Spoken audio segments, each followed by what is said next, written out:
Good evening, colleagues in Europe. Good afternoon, colleagues in America, and good early morning, colleagues in Asia. This is the finale of our Study-A-Thon. It's a season finale because, as you will see, we are not finishing here. But it's been a very intensive 4 days, and we are delighted to bring to all of you what we've been doing and what we've discovered and learned. Next slide, please. So, for those of you who have never been in touch, who have never heard of OHDSI, OHDSI is an open science community, and this is our mission statement: to improve health by empowering our community to collaboratively generate the evidence that promotes better health decisions and better care. Next slide, please. These days, we should have been together as a community, learning from each other and sharing experiences in the beautiful city of Oxford, where I'm based, to hold the OHDSI Europe Symposium. We had more than 200 people registered, a very large number of sponsors, and outstanding abstracts and science to present. But something like 3-4 weeks ago, we made the sad decision that we had to contribute to flatten the curve of this coronavirus outbreak that's spreading, and we decided to cancel the meeting. Next slide, please. Instead, we decided to organize a OHDSI COVID-19 Study-A-Thon. Of course, it's a virtual Study-A-Thon, and it's the first time we're doing an activity like this, but we definitely didn't want to spend those 4 days at home and not doing anything useful for the community. So we thought we could use that time to do something productive instead. Next slide.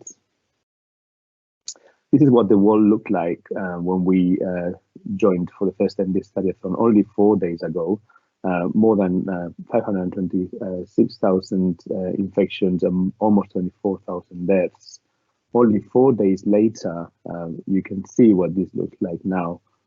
Almost 200,000 infectees more and 10,000 deaths. That's almost 50,000 infections per day and almost 2,500 deaths a day in the world.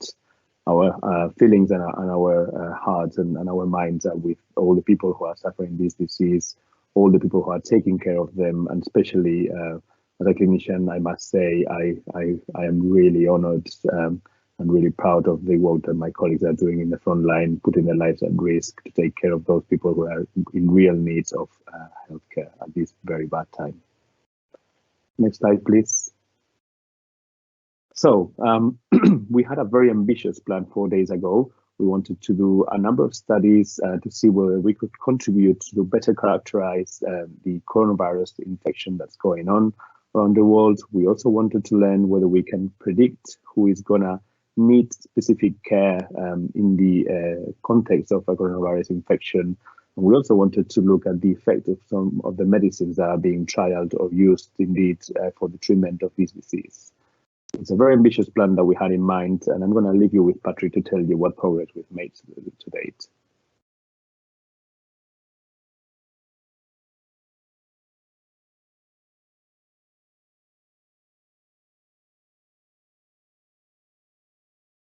Thanks, Danny. We started with this ambition of trying to conduct a series of studies that, as Danny reminded us, would likely be the kind of thing we would lay out as a 4-year plan, and we decided to try to make it a 4-day target. The question is, now 4 days later, how much progress have we made? I'm extraordinarily proud to highlight and be able to demonstrate the incredible progress that has been made throughout our communities in just 4 short days. Our characterization studies that were just an idea 88 hours ago have now been designed with a thorough literature review to understand the current state of knowledge of COVID-19.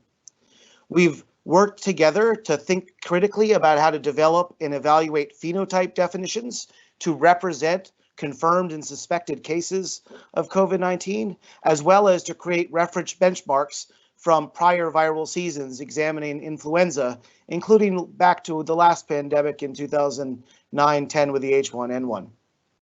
We took those phenotype designs and have developed study packages that are now completed and available for execution. And not only that, sites across the data network have run those studies, and you're going to get to see the first collection of results that have come in from sites who have been able to take these open source analytics packages, run them, and contribute back results to the open community. It's actively ongoing across the characterization group that we are now looking at those results to see what insights we can gain. Not only is this primary analysis that's critical to us making great headway, but already the team has set its sights on conducting specific subgroup analyses of interest, with particular interest in a pediatric population. We've also fully populated, fully designed and implemented study packages to examine influenza, and we've received results back, and we're in progress executing results across our data network.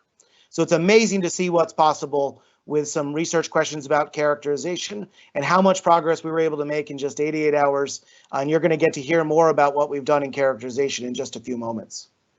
On the prediction front, we started with an idea just 88 hours ago, an idea that flattening the curve requires making difficult decisions about how to triage in a situation where health resources are in short supply.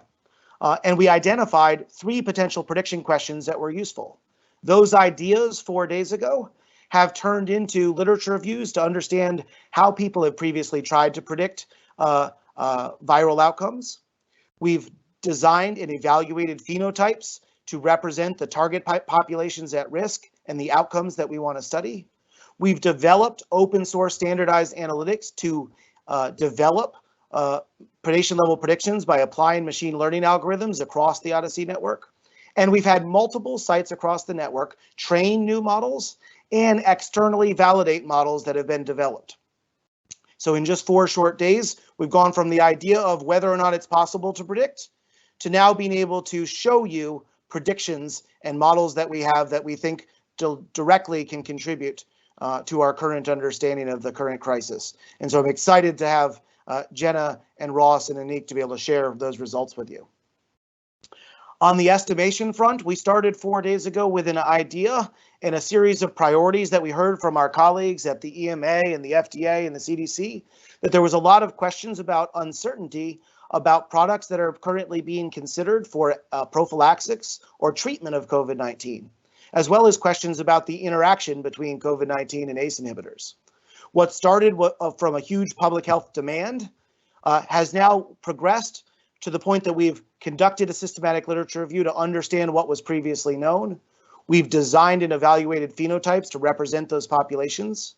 We've designed an analytical plan to conduct proper causal inference on those questions. We've developed a study package that has been disseminated across the data network, and results are coming in from sites around the world.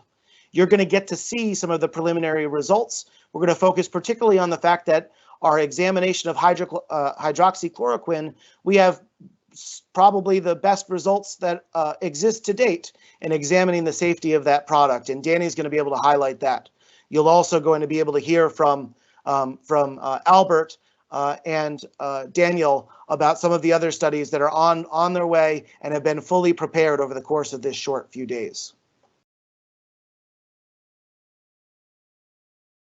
So how did we do this? In 88 short hours, we went from a bunch of ideas to a bunch of tangible products. Well, for those of you who've been following along at home, you've seen the progress of what's happened on our website at ohdsi.org/COVID-19 updates. And you could have followed along by watching the videos, and many of you as collaborators have been participating alongside the community to do this work. So what did we actually do in the last 88 hours? Well, we convened 351 researchers from 30 countries into one virtual environment with a one common goal: to do whatever we could to learn from observational data to generate reliable evidence that could inform health decisions and better care. To do that, we've held 12 global huddles. This would be our last in that series. But in addition to these meetings that we have held every 8 hours for the last 4 days, there have been over 100 collaborator calls where groups of individuals have said, let's meet up and talk and engage in the science that is necessary. And in our collaboration platform, there's been over 13,000 chat messages of these collaborators interacting with each other to try to advance this common cause. In the last 88 hours, we've had 15 concurrent channels going on, talking about the studies that we want to design and the studies and the competencies necessary for us to design, implement, and execute these studies. You're going to hear in just a second from Jenny that our literature review group reviewed 10,000 publications in the last week, and trying to synthesize all of that evidence so that when we produce real-world evidence, we can properly ground it in what's already been known to understand where we can make a contribution to public health. In the last 88 hours, we have drafted 9 protocols, which are now available and formed the foundation for all of our analysis plans that we then designed to and are executing and will now show results. Those 9 protocols resulted in 13 study packages. These are open source software code that anybody can download now and run to execute a study. Those study packages include studies that the data network has executed themselves to share back results, as well as the incredibly important work that we've done that Daniel will highlight for you with ACE inhibitors, where we spent the time to design the appropriate design, recognizing that the data that we need for that question is likely still to come in the coming weeks and months. Collaboratively as a community, we actually designed 355 cohort definitions and did a thorough development and a validation of over 100 of those cohort definitions, and they are now in use in our study packages. And Anna's going to be able to highlight for you what lessons learned in that process. And together in 88 hours, we've assembled a distributed data network of 37 data partners who've signed on to execute studies, generate results, and share for this global open community call. So in 88 hours, I think what we've demonstrated is what's the power of a community and what can happen if we all come together to focus on the public good and to deliver the evidence that's necessary for society. But all of these numbers are fine and good. I think what's really important is what have we actually learned to advance science? And what I'll tell you is that in the last 4 days together, I think we've done 3 things that no one else in the world has ever done. We've conducted the first large-scale characterization study of COVID-19 in patients in the US and Asia. And Ed's going to highlight the results to show you how we've expanded upon some of the preliminary literature that was focused on some of the early experiences in hospitals in China to now examine what's been going on in Korea, as well as some early readouts from US electronic health records in the United States. This is the first international study systematically examining COVID, and it's also the first study that, to our knowledge, that thoroughly did a longitudinal analysis to be able to look at baseline characteristics, including demographics, medication history, and prior conditions. And so really excited to have Ed share with you those results. In the last 4 days, we also developed and evaluated the first prediction model that's ever been externally validated on COVID-19 patients to support the triage to flatten the curve. We've developed models by using an influenza model to use the data from the last decade and to train models that we can then apply to the relatively sparse data of the COVID experiences that we're seeing around the world today. But as you're going to see from Jenna and Ross and Aniek, we've actually been able to see tremendous progress in producing very promising models that really seem like they can provide an objective basis for thinking about how to ration healthcare resources. And encouragingly, what we can learn from the past experiences of patients with the flu seems to suggest that we might actually be able to project that knowledge into what's currently happening with COVID-19, which we're excited about. And last but certainly not least, together in the last 4 days, we have conducted the largest study ever on the safety of hydroxychloroquine. This is the drug that is most actively being considered in some parts of the world for the prophylaxis and treatment of COVID-19. And it's critically important that we actually understand the safety profile of this medicine. And yet, for many reasons, this drug has been relatively understudied in recent and contemporary international data. And so Dan is going to walk you through how we have designed a study, implemented an appropriate best practice design, generated results across our data network, and can make some pretty conclusive statements about what we understand about the safety profile that we can add to the current medical understanding. These are 3 things that we together as a community did in the last 88 hours that nobody ever had done before, and I would submit nobody could have done without the collaborative effort that we just put in together. So I want to take a moment to just congratulate everybody on this amazing accomplishment. Now, that's not all, though. We aren't going to rest on our laurels of having 3 major accomplishments. There's also 3 things that we're about to do that nobody has ever done before. What you're going to hear about today is that we've designed a self-controlled case series analysis to examine the safety of IL-6 and JAK inhibitors. These are products for rheumatoid arthritis that have been considered as potential treatments due to their immunosuppressive behaviors. And we think we've got a study that is going to provide some light, shed some light onto the safety of these programs. That package is actively running as we speak, and we should have results very, very soon. You're going to hear about progress we made towards designing and implementing an international study to evaluate protease inhibitors. These are drugs indicated for HIV and hepatitis C and are actively being considered because of their antiviral properties as a potential treatment for COVID-19. And Albert's going to highlight for you how the team has thought rigorously about the appropriate study design considerations to compare protease inhibitors versus alternative antivirals for HIV and HepC, and how we now have a study in the works to actually critically evaluate whether or not we can draw valid causal inferences that could provide some valuable insights about the safety of these products. And then last but not least of what's on the horizon, Daniel Morales is going to share for you the tremendous progress we made in designing and implementing a study to evaluate the impact of ACE inhibitors against COVID-19. As many of you know, COVID-19 has a response to the ACE2 pathway, and so there's a lot of speculative discussion going on about whether or not ACE inhibitors may potentially increase hazards for patients. But there's pretty precious little data beyond biologic plausibility.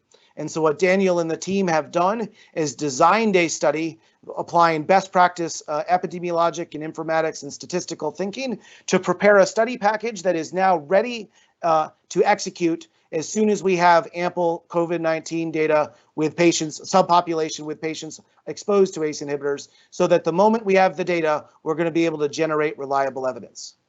These are 3 things that we are about to do that have come out of this last 88 hours that nobody has ever done before, and I would submit nobody could have done without the collaborative spirit of what we've brought together in Odyssey.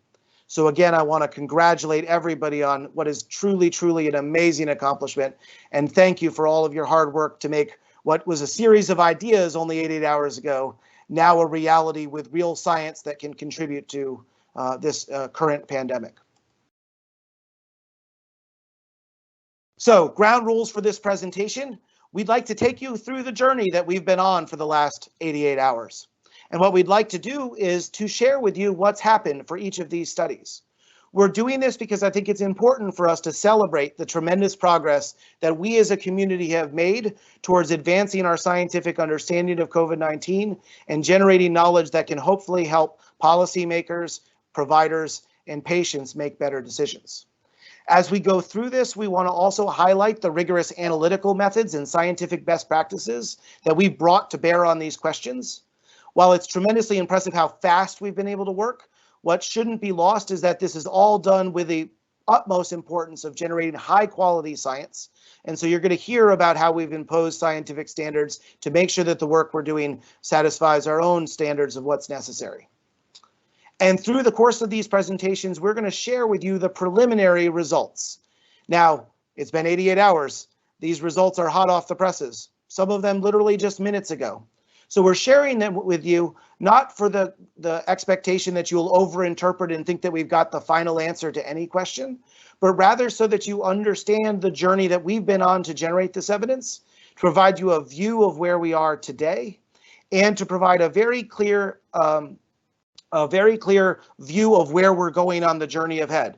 So take these preliminary results to hopefully gain the same level of excitement that all of us have of the progress that we've made, and hopefully to motivate our continued collaboration as we continue to advance this journey to generate high quality evidence. So with that, we're going to go through presentations on each of the topics that we made progress with, and I'm going to start with Jenny.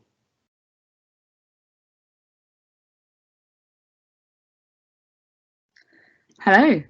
Greetings from Oxford. I'm Jenny Lane. I'm an academic orthopaedic surgical trainee here, and I'm going to talk to you about the work that we've been doing together as a community to try and generate some evidence from the literature to guide our studies.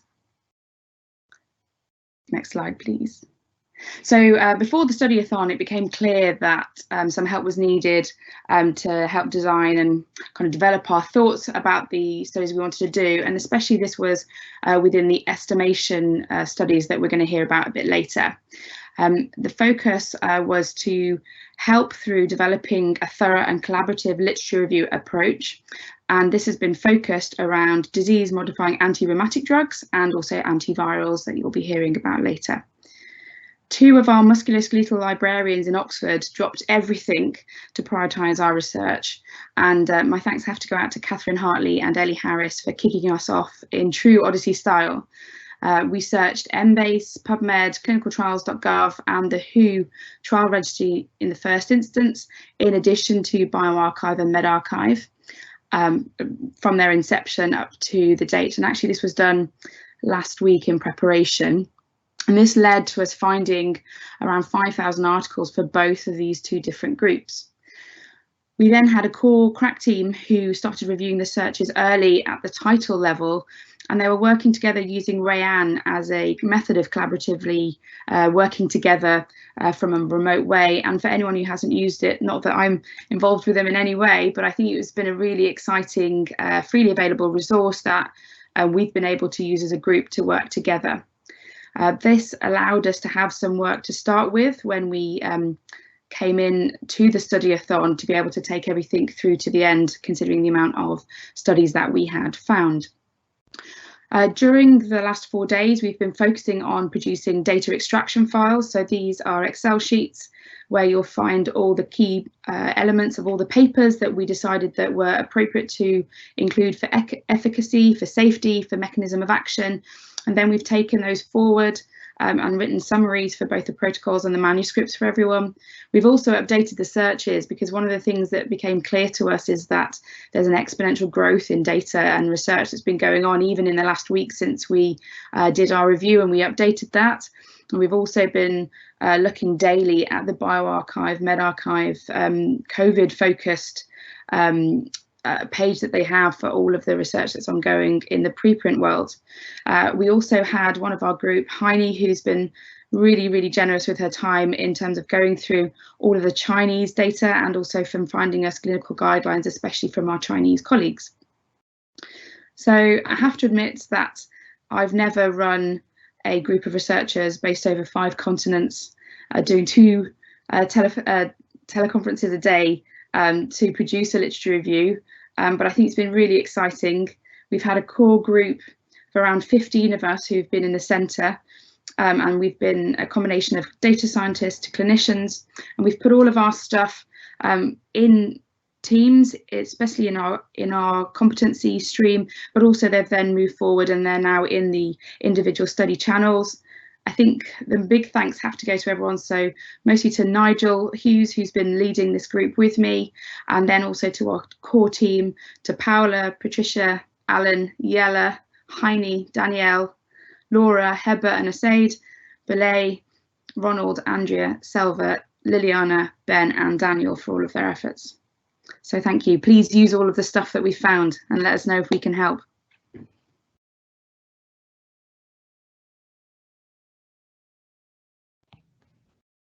Thank you, Jenny.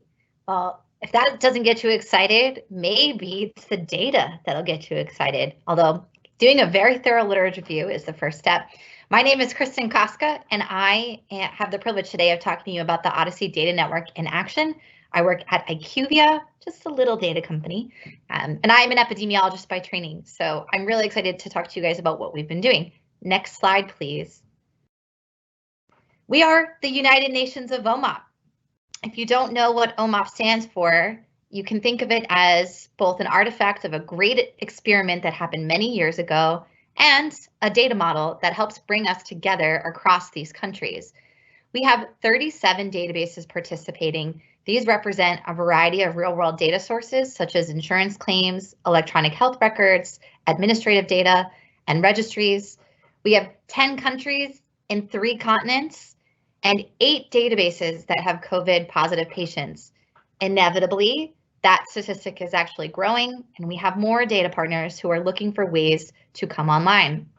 And everyone who is participating has adopted the same common data model. So we are on OMOP version 5 or higher, and it is through this standardization and through the hard work of our vocabulary team that we are able to come together and share interoperable objects and run the same analyses. Now, if you go to the next slide, we had this expectation about what it would be like to go to Oxford, to have this great study, or to be able to go share in research. It was going to be awesome. The reality is running 9 Odyssey network studies concurrently is a bit like being an air traffic controller over a holiday weekend, and everyone has to get everywhere.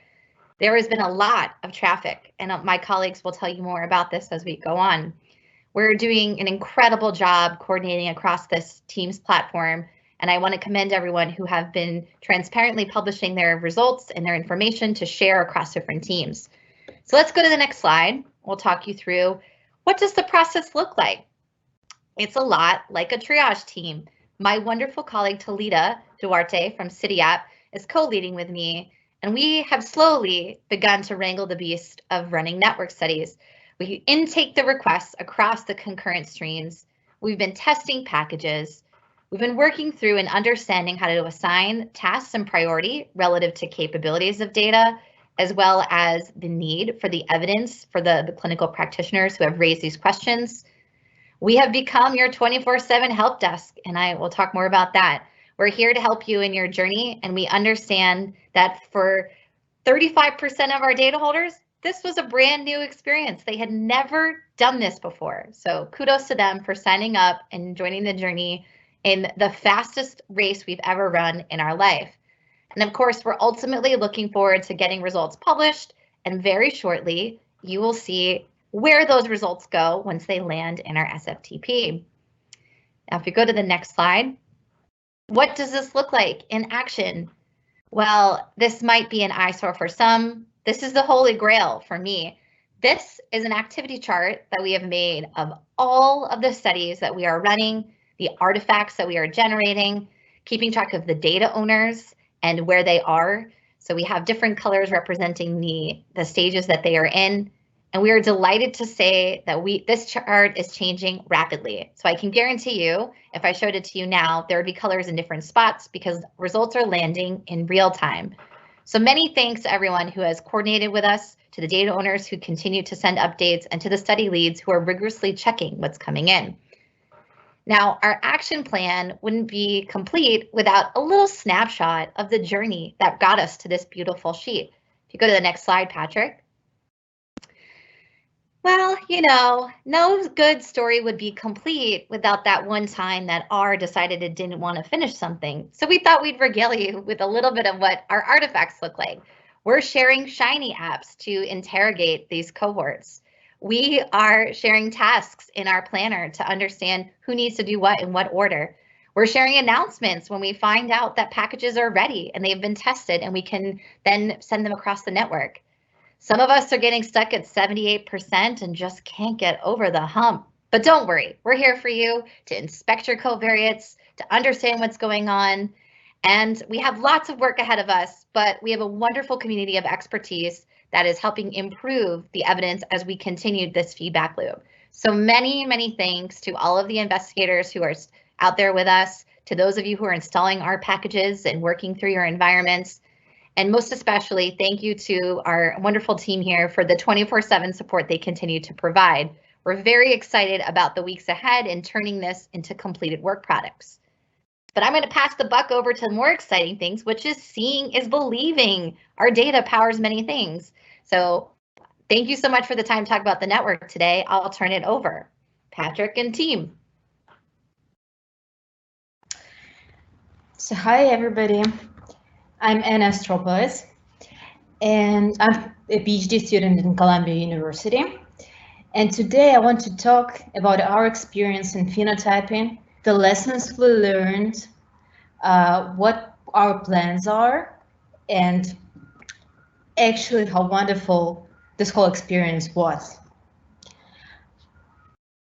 So if you go to the next slide. So we had 27 people in our team, and we were able not to fight, and we were able to manage the time differences, which is, I think, is pretty amazing on its own. And we had people from different backgrounds. We had people with the vocabulary expertise. We had people with the clinical expertise. We had people with the epidemiology and data expertise. And we think that this is one of the key things that allowed us to successfully manage those phenotyping processes. So the first step was to do the literature review and explore what's been known on the topics and what the best practices were. And then we used this knowledge to build phenotypes for all of the studies, for the estimation studies, for prediction studies, and for the characterization studies. So we started from the small blocks and small concept sets. And here, one of the highlights is that we used Atlas and we were able to actually explore the records across the whole OHDSI network, which provided us the frequency of concepts across many data sets, and it was really useful because you can just see what's in the data and what concepts you can use, and based on that you can create the comprehensive concept sets. So after we created those concept sets, we went on to evaluate our small blocks, and we used the new packages that also helped us a lot, and I will talk about that later, which is the cohort diagnostics and the phevaluator. And finally, after we validated those, yeah, you can actually switch.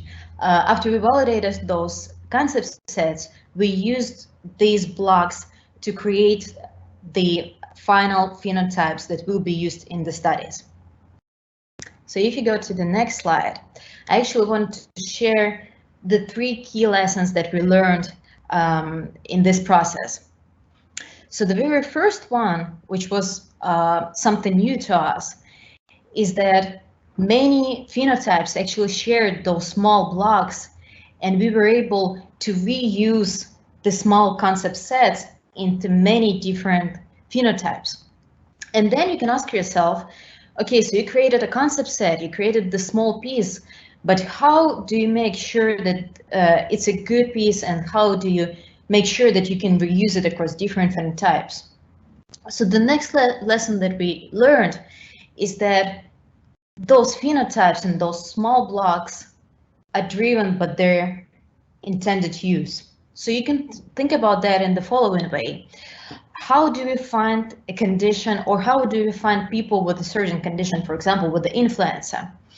So we can use the very narrow specific algorithm using the clinical features, like for example, a diagnostic code of influenza or a test result, or we can use a broad definition which will also allow us to capture other people that were coded, for example, with the symptoms, because we know that many patients with influenza do not get this diagnosis and do not get tested. So when you think about that, you can imagine that we want to split those 2 definitions based on how we intend to use those definitions. And if you want to capture a lot of patients, then you want to use the broad definition. If you want to be specific, you will use the narrow definition. And that's the trade-off between the specificity and sensitivity, with no right single answer, but rather was defining how you intend to use that. And the third lesson, that may be the most important one, is that any phenotype requires knowledge of the data. So we are used to rules-based phenotypes, where we actually use those clinical knowledge and we define rules and we create complicated logic behind those phenotypes. But if we don't know the data, if we haven't explored the data, our phenotypes will not be good. And on the next slide, I will show you how it worked in our processes. So the very first thing is we created the concept set and the phenotype for sepsis. So the logical way you can do that is you can select everybody who had a sepsis diagnosis or a sepsis-related diagnosis. And this is what we do, and this is what people in the literature have been doing. But then when we run the cohort diagnostic, we actually found that we are missing an essential code.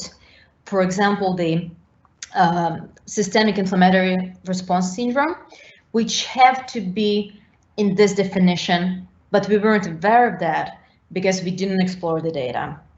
So exploring those concepts that we should include in our concept sets to make them comprehensive is the first use of the cohort diagnostic and the first thing you have to pay attention when designing a phenotype. And the second application of this lesson is to explore other features of the data. So even if you designed your concept sets and phenotypes perfectly fine, keeping in mind all the possible variances scenarios, creating the comprehensive concept sets, you still may be missing something due to the coding variances or other artifacts of the data. So here what you can see is that we developed a concept set from Malaysia, and when we ran the cohort diagnostic, we found something suspicious. So in 2015, we found a drop in the incidence rate of a patient with this code. So we started questioning ourselves, like, why is it happening? And we figured out that because of the switch from the ICD-9 to ICD-10, those patients were coded using a different concept code. So then we adjusted our phenotype to include either malaise or malaise and fatigue. And you can see that after we run it for the second time, we saw a natural curve with no suspicious fluctuations in that. So the second lesson in exploring the data is that sometimes the data has its own features, coding practices, other biases that you may want to capture, and you have to actually go into the data and explore that. And for that, we have the concept cohort diagnostics, and we have the evaluator to see whether your phenotypes were specific or sensitive and how they performed. And if you go to the next slide, I think it's pretty amazing that we did the literature reviews for 36 phenotypes in a systematic manner. So we actually went to the PubMed, we created the search queries, we went through the whole literature, and this is something that can actually inform the further studies. Based on that, and based on what I discussed before, we created more than 300 cohorts. And out of those, we validated, so we went through all the processes, all the steps, and we validated more than 100 cohorts for the prediction, estimation, and characterization studies. And we also published the results of the evaluation on the data.odyssey.org, so you can go and explore it and see how it looks like and how the data look like. And I also want to mention that some of the phenotypes were really complex. So the snapshot that you have over here is just a small portion of one of the phenotypes, and the actual phenotype was 3-page long, so I got tired when I got to the bottom of the page. And with that, of course, it's not the end, so we have a lot of things to do. And our next steps will be actually completing the remaining cohorts, because we have many more ideas and many more concepts that we want to create and we want to explore. We have to finalize the cohort evaluation package for all of the cohorts and publish that, so that everybody can actually go and see on the and see the cohorts and see how they perform on the different different data sets, including the EHR data and claims data and international data sets. And finally, we think that it will be useful to write a paper about our experience, because based on my knowledge and my experience, this is something that has never been done before. And those lessons that we got have never been reflected in the literature. So I think that people from different research fields can actually learn from us and use it as best practices for the phenotyping. And with that, I can pass it to the characterization. Hi everyone, my name's Ed Ben, and I'm going to give you a quick tour of the characterization studies we've been doing as part of this Study-A-Thon. So I thought I'd just take a few slides first to kind of talk about the fundamental approach to thinking about characterization in OHDSI. So the starting point is these cohorts, as we've heard, and really these cohorts are a set of persons who satisfy some set of inclusion criteria for a duration of time, and that's really the fundamental building block of, as we've just heard, of going forward and doing the characterization. Next slide, please. So we can kind of, at least for this Study-A-Thon, we've thought of these cohorts in terms of two ways. So we've got our target cohort and we want to characterize two different things. The first is their features at baseline. What are the characteristics of these individuals? And then we can use tools such as feature extraction to do that. So one of the big benefits of having kind of the whole OHDSI network is, compared to some single center studies, for example, is that we often have long history for individuals which we can use to describe their conditions, their medication use prior to this index date of interest. And then the second part is thinking about what happens after this index date. So we've got this date of time that we're interested in, and we want to think about what happens afterwards. And there's probably a wide range of kind of outcomes of interest, whether it's condition occurrences, procedure occurrences, mortality, other types of visits, readmissions, and so on. And so that's kind of the second bucket of characterization that we're looking at. And so we started just a few days ago with this to-do list. And I guess the hardest one was actually kind of really coming up with some clear research questions, and questions that could be answered using OHDSI data, and questions that are really kind of lead into the strengths of OHDSI data. So answering those questions that other people just aren't able to do at the moment, and provide some actual useful information to inform current treatment decisions. So the first day and a half, really, we actually spent discussing these research questions before kind of implementing anything, and we came up with three. The first was to characterize adults hospitalized with influenza in 2009 and 2010, characterize adults hospitalized with influenza also in 2014 to 2019, and then do the same for COVID-19 patients in 2019 and 20 and going forward. The second question was the characterizations of individuals tested for COVID-19. So I'm not going to show too many slides on this question because it's still kind of early days in terms of its programming, but this question will be looking at both the population of people being tested in general, and then for those people that test positive, what their outcomes look like. And then the third question, which has, I think, started maybe this morning even, was characterizing children with COVID-19, both their testing and their outcomes. So the first step was kind of turning these research questions into protocols. So we've kind of taken the OHDSI framework, and we've really spent quite a lot of time, lots of calls for maybe one or two hours discussing kind of each part of the protocol and really focusing on the question we're trying to answer and the design that will help us to answer that question. So after a couple of days, we've got three protocols pretty much finalized. They're all working versions, but the key components are finalized, and that's allowed us to kind of continue on with our journey and start actually implementing the analysis to answer the questions that we've specified. So to answer these questions, we're developing study packages. This is one example that we've already rolled out. So it's still early days, but this is kind of the initial study package, which is addressing the first part of the research question, which is to describe hospitalized individuals and in terms of their baseline characteristics. And we've just got results. I think in the last half an hour, I've received a deluge of results. So I've been busily putting these slides together last minute. So in terms of adults hospitalized with influenza, well, this is from a large US claims database.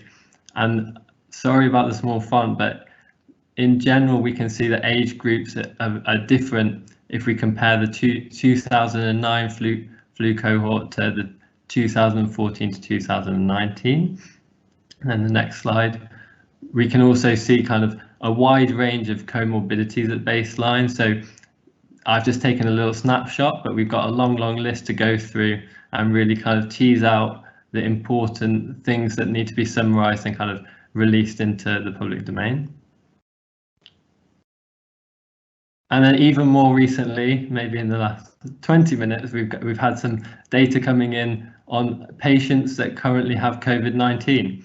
So this is an example from the Columbia University Irving Medical Center and their database that's been mapped to the common data model. So we ran this package and we've included 1,000 individuals that either taking this broad definition that was mentioned earlier.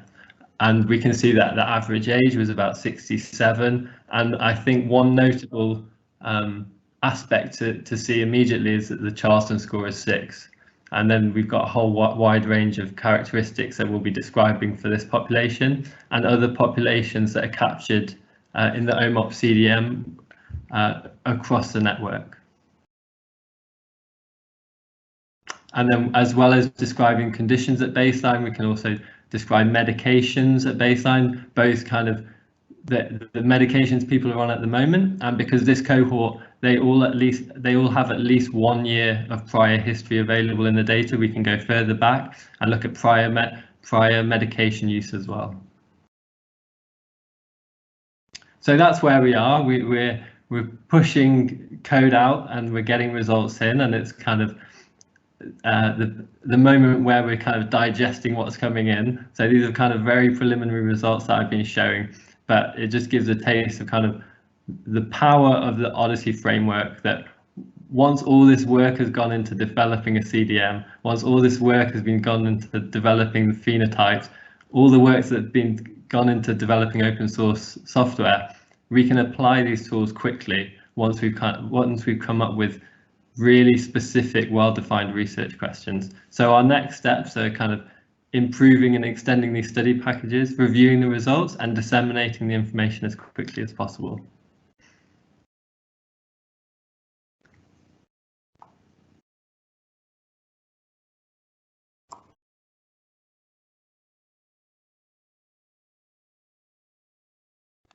I'm Peter Rijnbeek. I'm from the Erasmus Medical Center in the Netherlands, and I'm very proud to talk to you about the patient-level prediction work that we have been doing in the last 4 days. Next slide.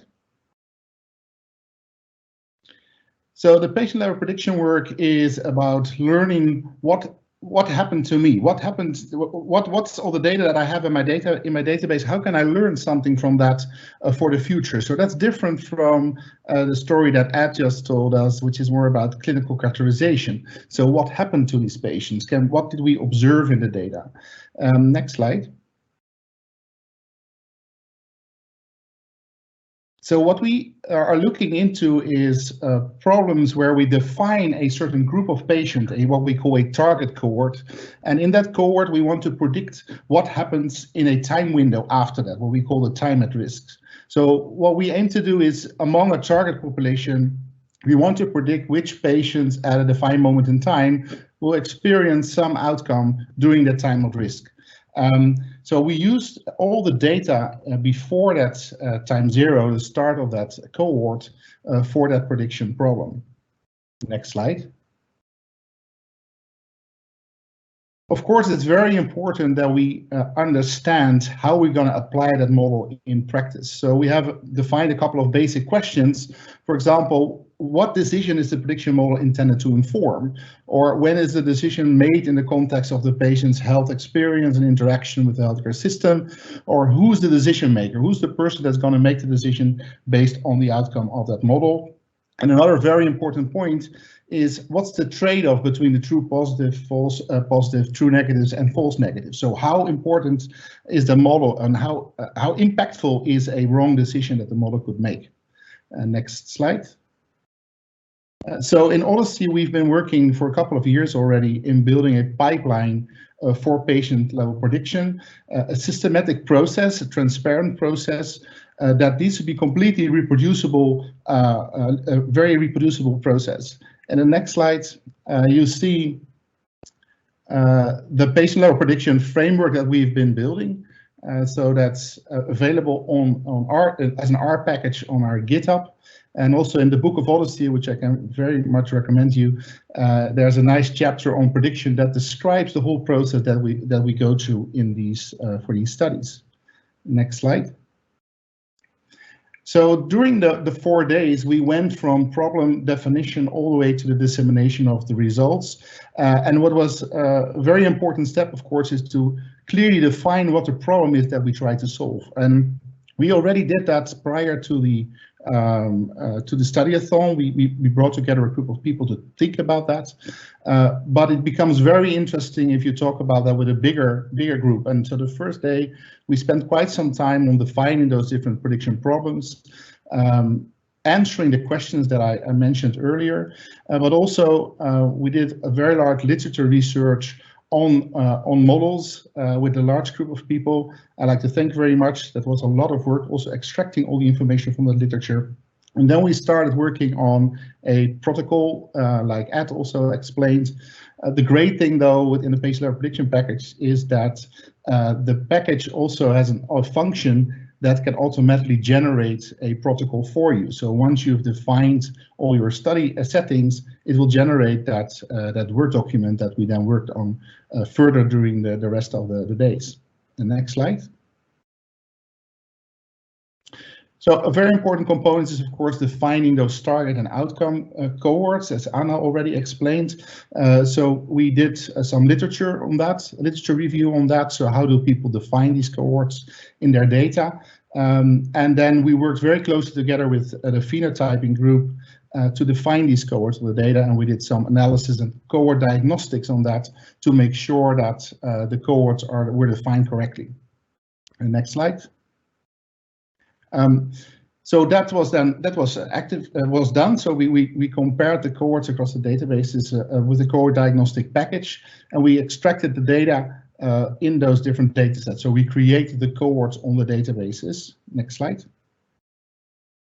And then we had to build a study package. So we have very nice tools in the Atlas environment where we can define all the settings and then automatically create an R package that we could download and run on our data to train the models, and also send to others to validate the model.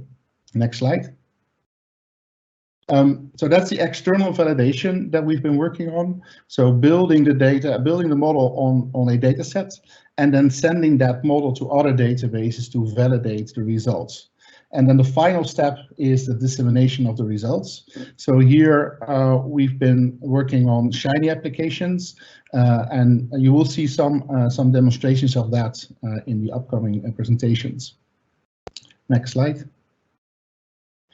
So the aim of the Study-A-Thon was to start by building and evaluating models on flu patients, and then to test them on COVID patients whenever they become available. And we already had some data that we could test these on, which you will hear more about later.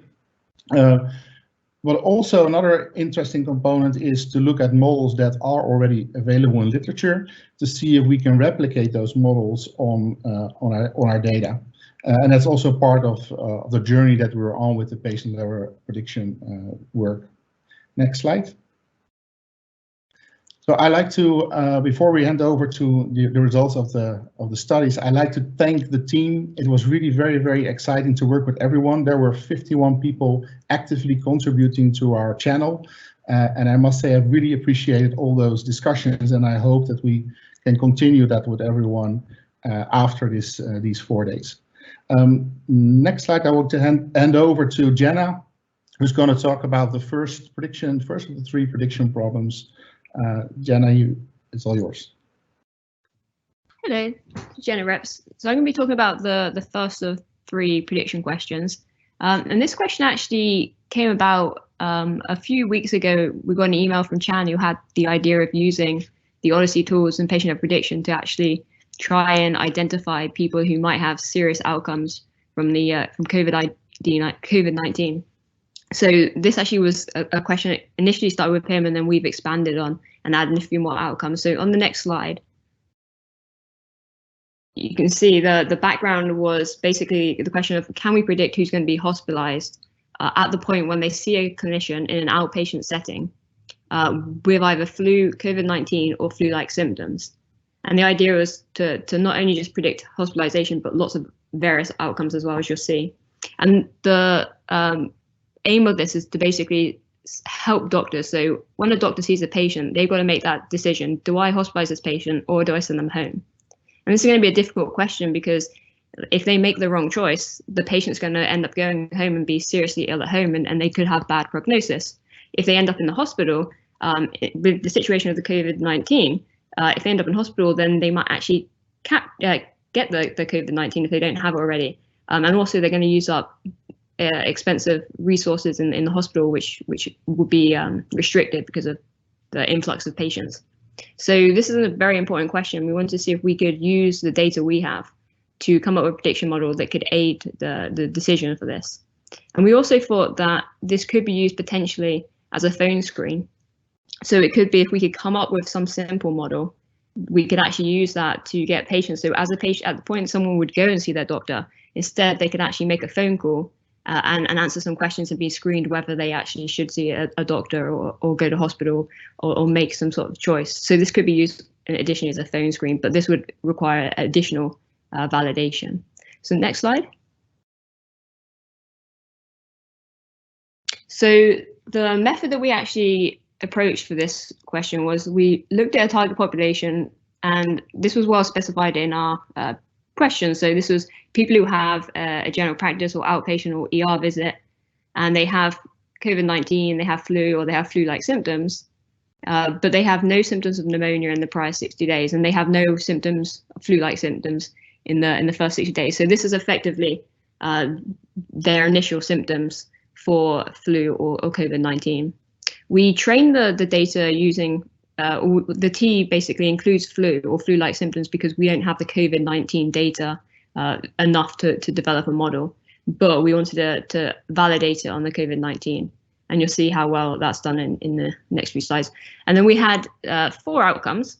So the initial outcome that Chan suggested was death, and this is the model that's people are actually tending to use at the moment for the COVID-19. What's the chance of someone's survival or their death is being used for actually figuring out who gets the resources. But we added in 3 other outcomes as well. So we've added one, which was hospitalization with pneumonia. We broadened that to include some other outcomes as well that would be serious complications of the pneumonia. That would basically mean that we get more capture. If someone doesn't have pneumonia but they have any of these, then it would still be interesting to predict that.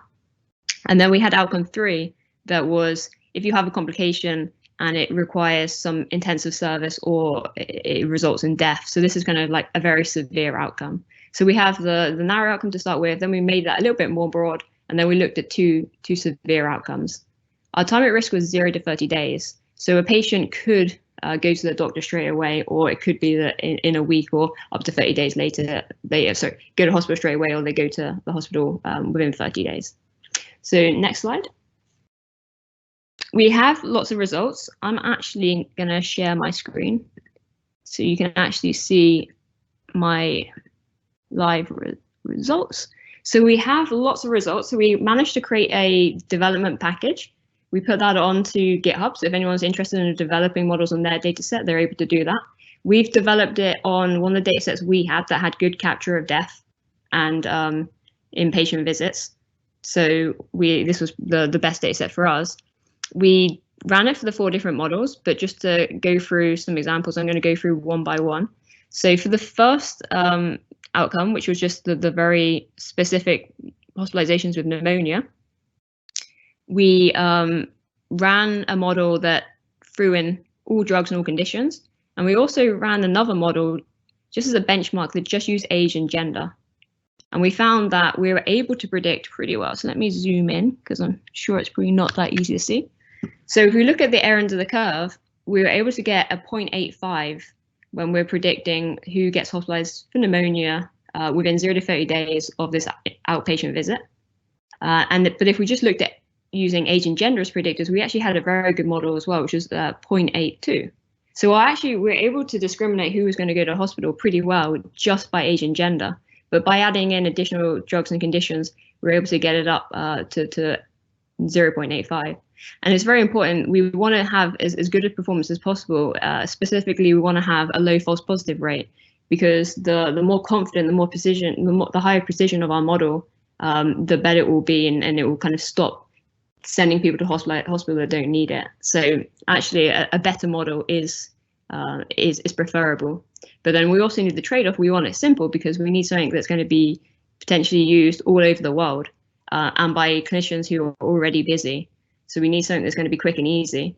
So there's a trade-off of performance versus the simplicity. And we're actually going to show in a few slides, I'm going to do a bit of it's kind of a cheat of telling you what's ahead to come. But in the next few slides, you will see as well, we've attempted to do a simple model.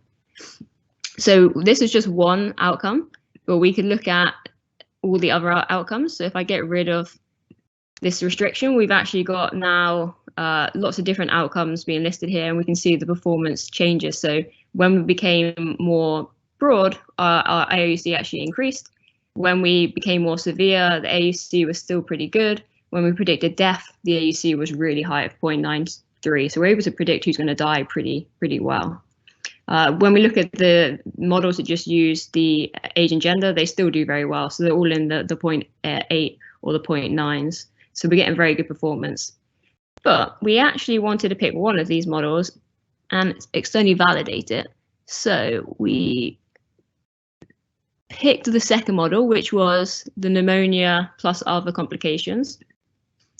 And we put that online. So we created a validation package, put that online, and we told people to run it. So then if we look at all the validation data sets, we see that a lot of data sites actually ran the model that we developed on their data set and managed to get some performance measure. So when we ran the model on CCAE, we had an AUC of 0.79. The internal was 0.787, so it's dropped down, but it's still a pretty good AUC. When we ran it on HepC, when we ran it on GMDC, when we ran it on Medicaid, when we ran it on Medicare, these span different countries. So we've got Europe, we've got Asia, we've got the US. There are different types of data. So we've got primary care and we've got claims data and EHRs. We're seeing that we're getting pretty good performance consistently. So 0.7, 0.8, 0.68. So this is one of the lower ones. And it seems to be that the outcome's a bit rarer in the Japanese data, which might be a reason for this being lower. But the very impressive thing is not only were we able to do external validation across the data sets with the flu patients, we were able to get external validation on a data set that actually had the COVID-19 patients. And when we did the external validation on that population, we had an AUC of 0.74. So it was able to discriminate reasonably who was going to need to be hospitalized within 30 days for pneumonia or other complications. So this is very promising. And it made us actually think, well, maybe the next step for this question would be, can we develop a simple model? So we actually sat down and we looked at the models that were developed, and we've come up with a simple model. And we have another Shiny app for that. So these all Shiny apps are online. I'll show you the links in the next few slides. So this model, if we look at the covariates, were variables of having hypertension in the past, having heart disease in the past, having kidney disease in the past, having diabetes, hyperlipidemia, COPD, cancer, age, and gender. So we knew before that age and gender gave us a pretty good model, but could we get improvements if we added in these additional 7 variables? Well, when we trained the model on DoD, which was the same as we've shown results earlier, the AUC was 0.855. So we're seeing about 0.86, which was between the age and gender only model and the full model. So this might be a nice little trade-off between a simple model that still does better performance, which is really important because you don't want there to be many false positives. So if you're interested in seeing these results, they're all on the GitHub repo. So we have all our studies. And if you look at this question 1, you can get the links to all the different packages for the studies and the results for the Shiny app. And then part 4, there's a link to the simple model. And I'll be uploading a package to validate the simple model across data sets as well. So if you're interested in being involved, you just need data in your UMOP CDM, and you can apply the development or the validation packages that we've got. So next slide.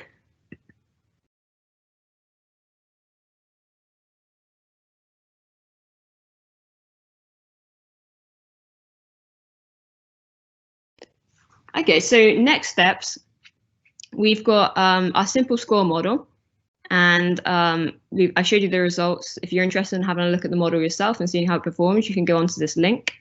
The next step of this will be putting this model online to externally validate it across the different data sets. And then we may revise that model, but ideally we want to come up with some simple score model, get it validated on the COVID-19 patients, and then potentially get that disseminated. We also want to do the external validation of existing models. So the Phenotype team were working hard today doing some phenotypes for an existing model that we found. So we'll be using the phenotypes that they came up with to implement the existing model, and we'll put that online as well for everyone else to validate. So that's the question 1. I'm going to hand you over now to Ross for question 2. So next slide. Yeah, thanks very much, Jenna. So I'll introduce myself. So I'm Ross Williams. I'm a PhD that's working at Erasmus Medical Center in the Netherlands, and I'm going to take you through our second prediction question. So this was building upon the idea that Jenna touched upon, is that we're looking at the decision points that doctors have to make with the initial treatment. And if we can go to the next slide. We'll know that a large proportion of the patients presenting with symptoms will actually be sent home. However, we've seen a couple of sad cases with the COVID-19 of patients who have had a healthcare interaction and have either been sent home or have not been admitted to hospital, then having quite a severe disease progression. So one thing we were trying to do is to build a model that can act both as a safety net for a clinician and also as reassurance for a patient. So the idea here is that a clinician will make the decision that a patient is either not serious enough or will not progress to be serious enough to need a hospital admission, and as such will send them home. And then if we can give them this model and then it shows them that it's a very low chance of that patient actually coming back for a disease progression, then that's nice for the clinician to know. And the other side is that given the current status of the COVID-19, I think a lot of people are very worried about this, and if they hear that they are not serious enough to be admitted, then maybe they would like a little bit of extra reassurance. And if we can show that actually we've seen patients like you before, and in almost all the cases, and we can show you've got a very, very low risk, it just adds a little bit of reassurance for patients, which I think in these times can be really helpful. If we move on to the next slide. So I'll talk you through our cohorts for this. So first of all, we have a visit with either COVID or influenza with symptoms, with no pneumonia and that is not admitted to hospital. And then we decided to have another cohort as well where the patient does have pneumonia. So what we wanted to see here is what the difference is in the decision-making ability that we have if we have a confirmed pneumonia versus confirmed no pneumonia. And then we looked at 2 different outcomes. So one was pneumonia or a couple of other more serious progressions of pneumonia. And the second one is the same, except we also included death in this outcome. And I'll make a mention here of our time at risk, which starts on day 2. So we decided to do this because we wanted to be sure that these patients were sent home, because there can be situations where a patient comes in and they're not admitted to hospital until the next day. But we wanted to make sure we weren't including these, so we have a time at risk that starts at day 2. And then if we can move on to the next slide, I will be able to share my screen with you. And now you should be able to see a similar app to the one that Jenna just showed you. However, this time we're looking at the second question. And what we can see here is, so with analysis 1, so this is for patients who have a pneumonia and then they're sent home. We have an AUC of about 0.75, which is, I think, pretty good for us, and I think we're quite pleased with this. But what we also see is that if a patient is sent home without a pneumonia, we end up with an AUC of 0.86. So what this means is that we're slightly more sure about our prediction model for patients when they're sent home with no pneumonia, and that it makes this is a slightly easier problem to predict. And if I go and look at the performance, one of the things we can see actually is that the end of the ROC curve is very high. And this means that for patients who we say have a low risk, there's very, very little chance of them coming back. So we're really sure about patients in this area. And actually, we see quite a steep increase as well. So when we look at patients that we see as the highest risks, we're also doing quite well at saying, well, maybe we need to have a second thought about these patients. One thing I will mention for this is that we have quite a low incidence rate. So our precision recall curve is a little bit further down. But I think that because of the nice AUCs we've got, these are still good candidates for application in the hospital. I'll also mention, so we've had one external validation come in, and these seem to suggest that the numbers we got originally are consistent, and as such, I think we're starting to get some evidence that this could be a reliable model. The other I will look now at the other outcome that we looked at. So this was the one where we didn't include death, and we see a little bit of reduction in the performance of these. I'm wondering whether this could possibly be because we're missing some of this information. So maybe we've sent patients who are high risk home who have died at home, unfortunately, and this is then not captured in this outcome. But I think still AUCs of 0.73 and 0.83, and again maintained across the external validation, suggests that this could be a very usable model. And now if we can go back to the next, if we go on to the next slide.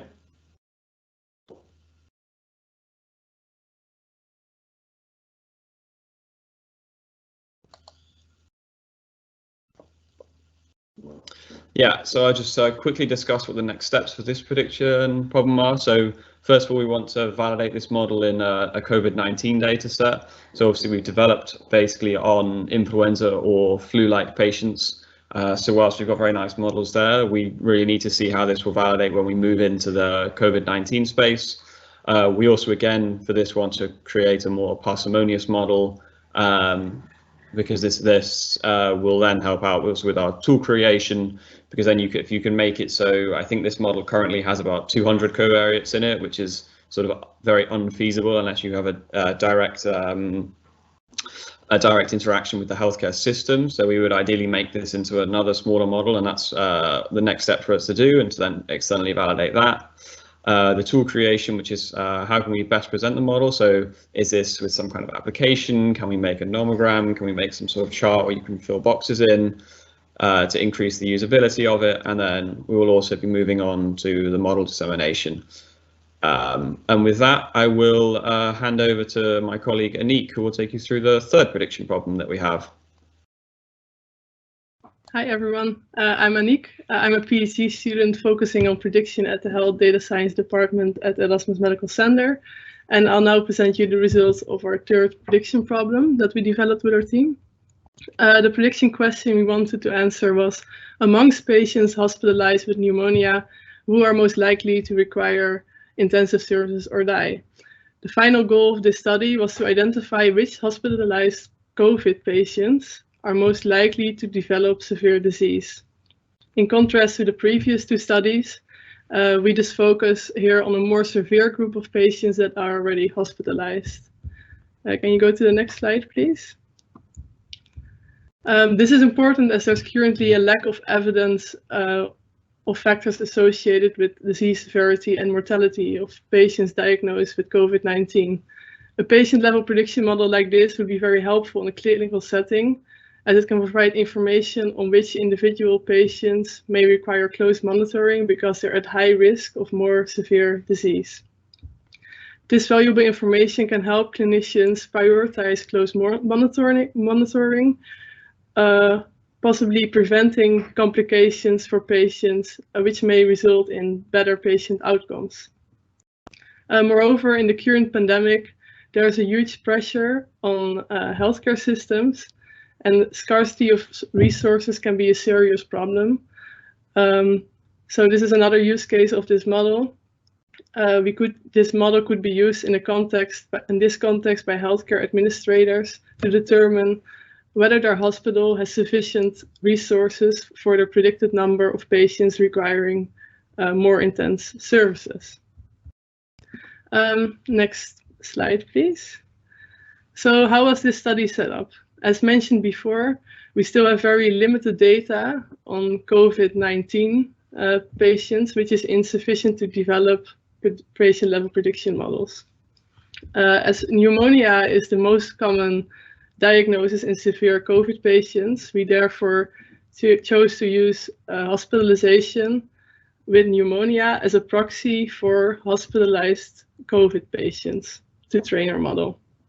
We then want to test the transferability of these models by external validation on COVID-19 data. So we have two different target cohorts defined, one for model development and internal validation, and one for external validation. The two outcomes of interest are, first of all, patients requiring intensive services. So, for example, patients requiring mechanical ventilation or intubation or admission to the intensive care, or patients who die. The decision model will be used at day of hospital admission, and we use all medical histories as history like before in the other two analyses. The time at risk considered for this prediction model was 30 days. So I'll now go on to show some results in the Shiny application. So I also share my screen with you.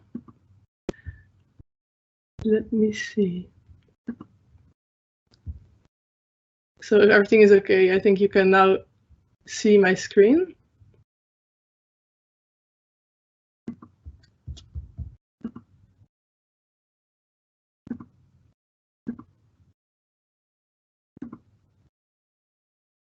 Can you see my screen? I think so. So here we can see for a target cohort for our two different outcomes, the results of our study. The top models include all covariates, and the bottom two models include only age and sex. When predicting patients requiring intensive services or death, we see the area under the curve is about 0.64.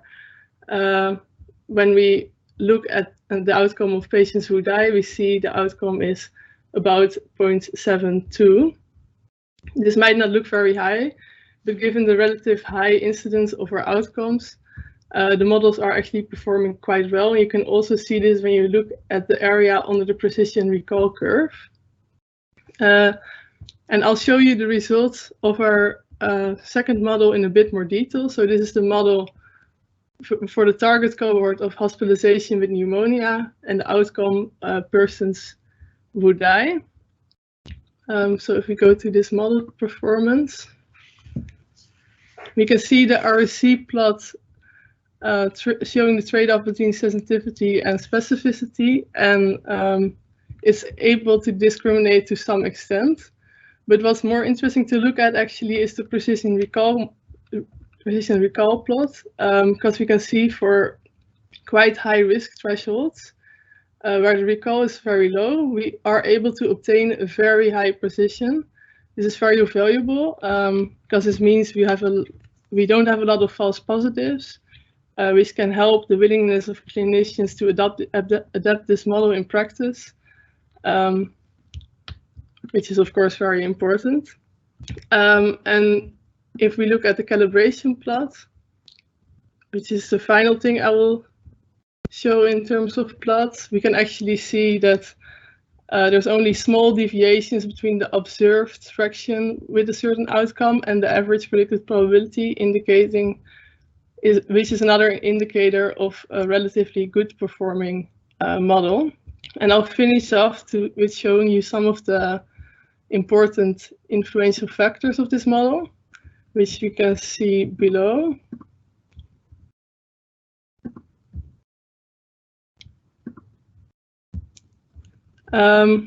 Now, I'm not a clinician myself, so probably a lot of you know a lot more about this. But I think these include some very sensible factors that are very likely to increase a person's risk of death. Things like a very old age, or prior conditions such as respiratory failure or malnutrition, also cardiac arrest. I think we have to look into this further. But this is definitely a very sensible result. I think that was it for the results. If we can go back to the last slide.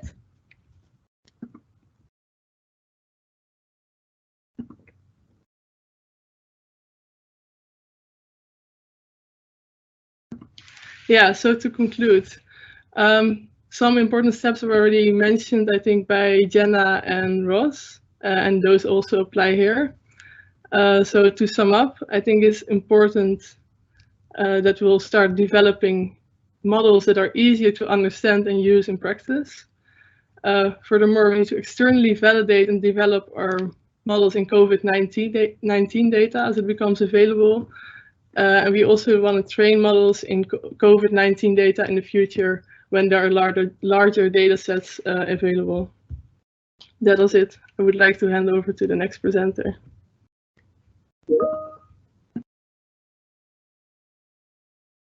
Thank you. I bet you're thinking that's not possible to do in 4 days, and you're going to still see a few more results before we conclude. I'm going to be speaking about hydroxychloroquine. Hydroxychloroquine is a therapy that's very interesting because it was approved in the 1950s, a very long time ago, for the treatment of rheumatoid arthritis and lupus. And I bet some of you might be wondering why we are investigating such a therapy in the context of the coronavirus crisis. Next slide, please. Well, decisions are being made quickly and rightly so in the current situation. There are a number of therapies that are being trialed for the treatment of coronavirus, and our clinical colleagues had the intuition that these anti-rheumatic drugs could be useful when things get out of control and patients enter what they are calling a cytokine storm, and there's a need to control that storm and to calm down the immune system. There's a few examples of therapies that we are investigating, including more advanced and novel treatments like IL-6 inhibitors like tocilizumab that has been approved by the Chinese regulators. But you have probably heard that hydroxychloroquine has now been approved by the FDA also for the treatment of coronavirus. And this was announced by the President of the United States recently. Next slide, please. So the truth is that we don't have good quality data on the efficacy of hydroxychloroquine to treat coronavirus, and we will have to wait a little bit further until we have such data from observational data sets in OHDSI. But what we do have is a lot of retrospective data on the use of hydroxychloroquine for other purposes and for other intentions. Next slide, please. So we have focused on conducting a causal estimation or population level estimation study looking at the safety profile of hydroxychloroquine. We designed a comparative cohort analysis comparing uses of hydroxychloroquine to uses of sulfasalazine, which is another similar therapy for rheumatoid arthritis. And we also designed a self-controlled case series, which is a study design where patients are compared to themselves to minimize confounding. And in this second case, we also wanted to look at the safety profile of this therapy regardless of indications and not restricting to the rheumatoid arthritis population. Therefore, the participants of the first study are people with rheumatoid arthritis who are new users of hydroxychloroquine or sulfasalazine, while in the second, this is going to be users of hydroxychloroquine who then at some point have one of the outcomes of interest. That's why it's called case for self-control case series. Next slide, please. The outcomes that we're investigating include severe adverse events, including arrhythmia, cardiovascular disease, venous thromboembolism, liver failure, kidney failure, GI bleeds, and mortality. And the second bit of outcomes that we are now reanalyzing include flu, viral infections, and hospitalized pneumonia, which we will also be looking at in the future in the comparative cohort, but not in the self-control case series. Analysis-wise, data analysis-wise, we are using propensity scores to minimize confounding based on observed variables. We are using propensity score stratification and negative control outcome calibration to minimize the impact of any potential residual confounding. And we are conducting an on-treatment and an intention to treat analysis. In the SCCS analysis, we are adjusting for age and season because these are obviously factors that change over time and therefore are not adjusted for by design in the self-control case series. Next slide, please. So this is the largest study to date on the safety of hydroxychloroquine. It's a study that has so far been run in 4 databases, and there are more to come. But so far, we have accurate data on more than 130,000 users of hydroxychloroquine compared to 57,000 users of sulfasalazine. And for this particular event, venous thromboembolism, we also had a lot of people having that event of interest, as you can see. Next slide. We before we looked at the results from each of the analyses, we looked at the diagnostics of the models to make sure that these were robust enough to go ahead and finalize the analysis. We looked at the overlap in the propensity score distributions, as you can see to the top left of this slide. We looked at how the propensity scores managed to reduce confounding in the observed variables, as you can see to the bottom left of the slide. And finally, we also looked at negative control outcomes, which reassuringly suggested that there isn't any residual confounding left after the propensity score analysis. Next slide. I'm not going to go through each of the individual outcomes because there's plenty of them, but I will invite you to go to these websites and basically play and have a look at the different outcomes that were investigated. This is just an example of venous thromboembolism again, where you can see how there is no association between the use of hydroxychloroquine and the incidence or the risk of venous thromboembolic events. Next slide. This is just a zoom in so that you can see more closely the same results with hazard ratios both without and after calibration that are very close to the null effect. Next slide. So, in summary, we have completed the biggest study to date on the safety of hydroxychloroquine. Reassuringly, we are not finding any consistent signals, safety signals, that make us think that this drug is not safe, and we are therefore thinking that it is quite a safe medication. We have some work in progress. We are running across the whole network more analysis, and we will be accumulating more data on this association between hydroxychloroquine and the different safety outcomes. And we are also waiting the final results from the self-control case series, which I hope to have in the coming couple of days. And finally, outstanding and waiting to be implemented, we are interested to learn the antiviral efficacy of these treatments, and we will conduct a new user design amongst COVID-19 infectees when data starts accumulating and growing for us to be able to do that. Thank you. I'm going to pass it on to my colleague, Albert.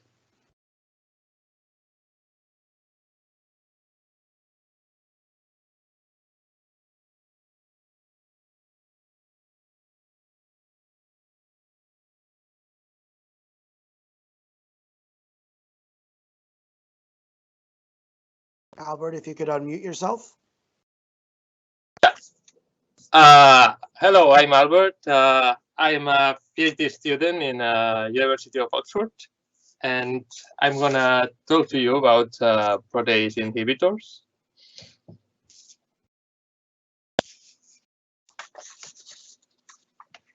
So, as you all know, we are talking about this coronavirus. That's a virus. So how do we tackle it? The easy solution is an antiviral. So that's what people have been searching in the internet. These are the searches in the internet for and in Google for antivirals. And as you see, there's a very, very, very high peak on the past month searching for that. And we go to the next slide. We can see that researchers have also thought of this. So there's been a great number of new trials being registered and that are being conducted right now. And there are some, and a lot of those are about antivirals. And when we look at these trials, we see that some viral infections and viral diseases came out a lot. And those are HIV and hepatitis C. Next slide, please. And so we're going to look at effectiveness and safety of these antiviral drugs that are used for these two diseases, HIV and hepatitis C. Our colleagues from the literature review team have done an awesome job finding all the literature there's on this. And they found out that HIV antivirals have been tried on SARS patients and they seem to work. We are not sure about COVID patients. There's been a New England Journal of Medicine published trial, but there are few patients. So we are waiting for more information on this. Hepatitis C antivirals have only worked in vitro. And another thing we know is that these drugs have an interesting safety profile. So if we're thinking of giving these drugs to otherwise healthy patients, we have to know a little bit more about how these drugs, what kind of harms these drugs can do. So we've prepared some estimation studies. In the next slide, we can see for the HIV antivirals, we're looking at a self-control case series that it's currently packed and ongoing in the databases, and a cohort study looking at patients who initiate treatment for first time for HIV with these drugs. Next slide, please. For hepatitis C, we're doing similar analysis. We're looking at all hepatitis C antivirals that are being tested for COVID in the same way with a self-control case series and with cohort studies. And in the next slide, we also are going to look at effectiveness of these drugs. So we're going to look at patients with that have been tested positive of coronavirus and look how many go to have hospital treated pneumonia, or in those that have a pneumonia, what antivirals are good for preventing poor pneumonia outcomes. And in the next slide, so this is what we've done so far. There's a protocol that's already done.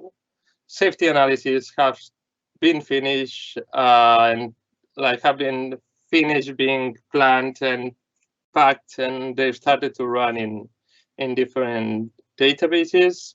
Effectiveness analysis, we're waiting to have coronavirus databases available, and we started writing papers and manuscripts about our results, and we already have a background on method writing, but we'll be working more on this in the next weeks or months. And yeah, with this, I'll hand over to Daniel, who's going to talk to us about ACE inhibitors. Yeah, thank you very much, everybody. So I'm going to talk about the ACE inhibitor and ARB study and the effect on COVID incidence and its complications. If we move slides, please.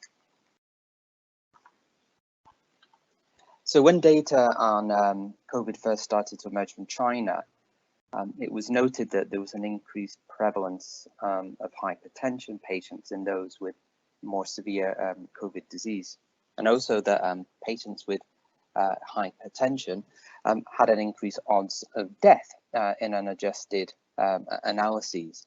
And this started to make people think, well, why are we observing these effects?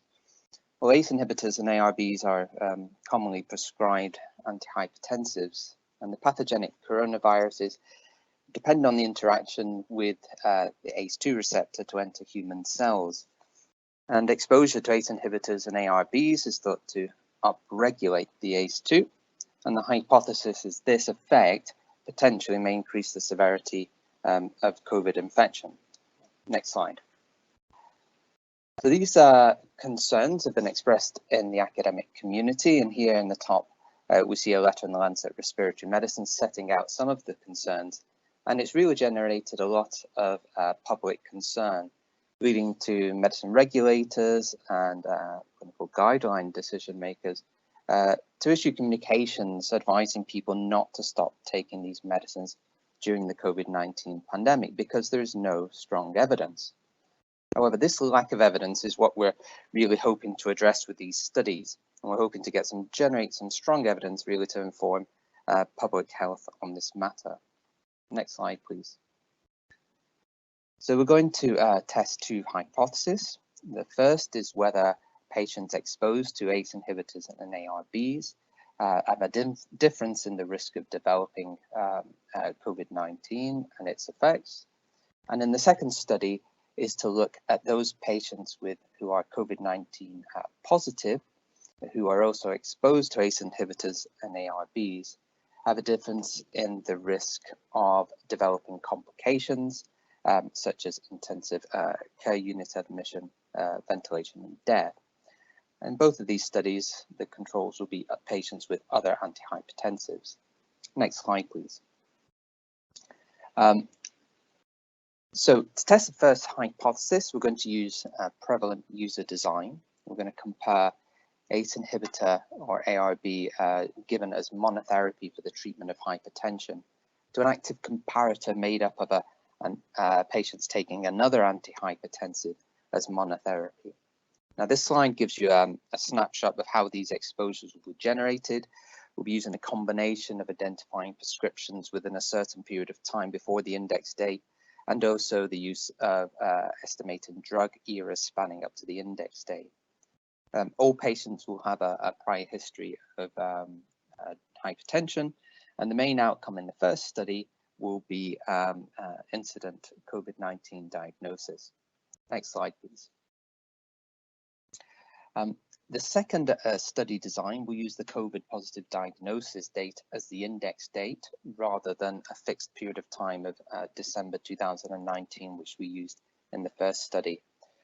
We'll identify exposures in a similar way, and here what we're looking to do is to measure the risk of specific COVID diagnosis related outcomes in the following 30 days of incident diagnosis among patients exposed to ACE inhibitors and ARBs compared to those with other antihypertensives. Now, in both of these study designs, although we're using a prevalent user design because we do have limited numbers just now, we will look to identify patients recently initiating ACE inhibitors and ARBs and examine the effects in these populations if there are sufficient numbers. The next slide, please. This slide gives you a little bit more detail of how we're going to define exposures for ACE inhibitor and ARB monotherapy, but specifically for hypothesis 2. The top figure demonstrates how we'll identify patients with a prescription for ACE inhibitor and ARB issued within 60 days of the index date, and the fact that they will have no other antihypertensives issued within 180 days before the index date. And we'll also use the second approach as well at the bottom, which shows how someone with a prescription issued at an earlier point in time will still meet the definition using their drug era. Next slide, please. Here we have written the protocol, and here you can see that we specified everything in Atlas. It's been exported into a distributed package, and we know that it runs inside the HERA system in South Korea, and will soon be ready to run in other databases across the network. The analytical design will use data-driven methods to generate propensity scores for stratification and matching to deal with observed confounders when we have slightly larger cohort. And the main comparisons that we'll be focusing on, we will examine the effects of ACE inhibitors and ARBs separately, but also together classed as renin-angiotensin system blockers. And they'll be compared to monotherapy with dihydropyridine calcium channel blockers, thiazide diuretics. And we'll also examine a comparison of ACE inhibitors against ARBs head-to-head, and also renin ACE inhibitors and ARBs versus those patients who have discontinued this treatment in the past. As in some of the other studies, the primary outcomes will be for COVID will be similar to those, such as ICU admission, ventilation, and death. But we'll also look at some secondary outcomes focusing around cardiovascular disease in an attempt to establish a little bit more of the risk benefit. And of course, to examine the effects of unmeasured confounders, we'll do some of the negative control experiments. Next slide, please. So the protocol is finalized. Results, well, we've heard that the analysis may take some time to identify sufficiently. Still pretty good. Patients and cases, but we will certainly hear how the study executes in HERA and some preliminary information about that in the next presentation. We also attempted to run this this in the Columbia University Medical Center database. The main cohort has been successfully run. Currently identifies only a limited number of patients suitable for analysis. Using an SQL approach, the numbers can be increased if the definition of is changed to include a less recent ACE. But one of the issues that we're facing here and observed in this database is that there's limited hospitalization data yet because patients are still in hospital, and we have to wait for them to discharge or die before the evidence starts to appear in the database. Next slide, please. So the next steps is to wait for further data to accumulate. We will be aiming to run this with an outcome of historical flu cases as well, and then subsequently to run it across the whole network. I'd like to thank everyone who's been involved in the study, both those frequently on the chat and also behind the scenes. Hand over to the next presenter, thanks.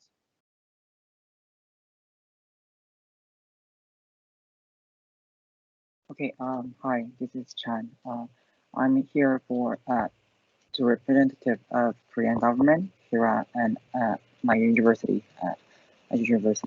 So, on behalf of the HERA, I'd like to address that my gratitude to all of you, and it was really my honor to work collaborate with the researchers from the 5 continents.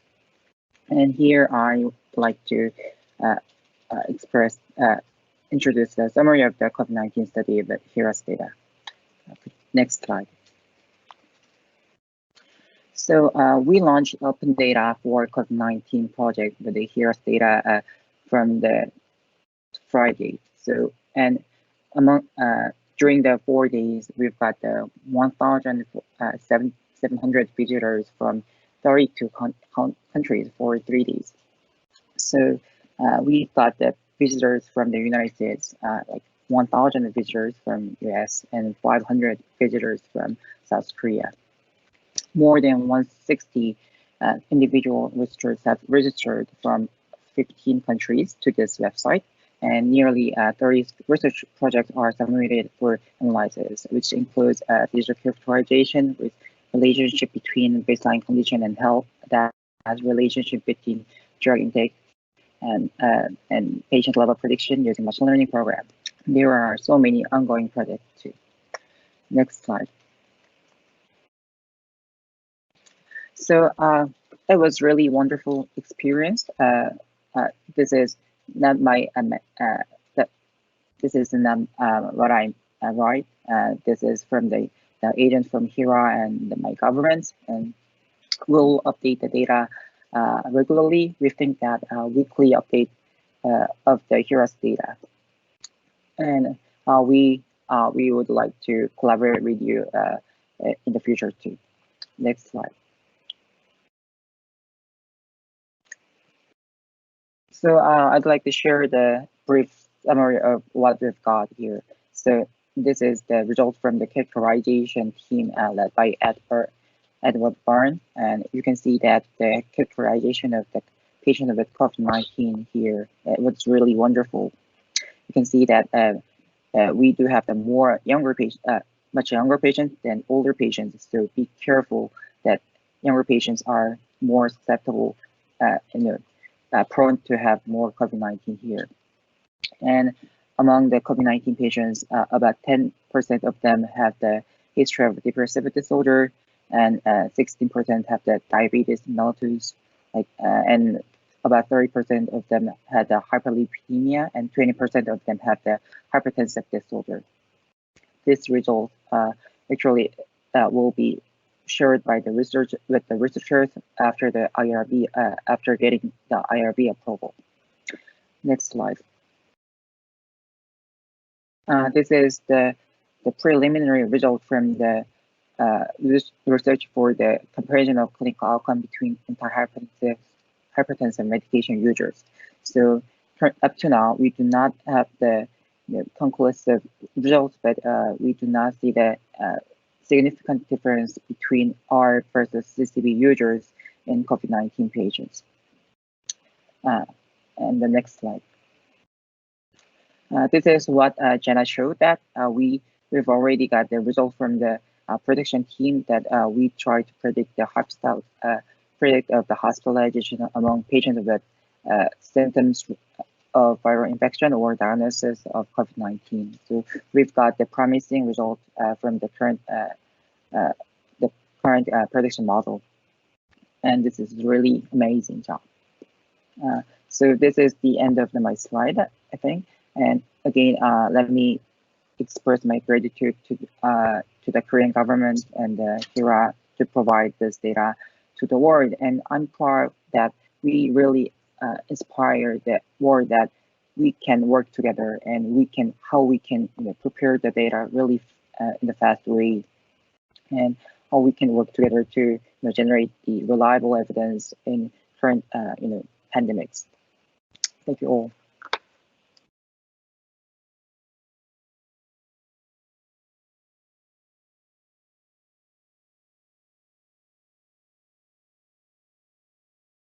Thank you, Chan, and thank you all of the presenters.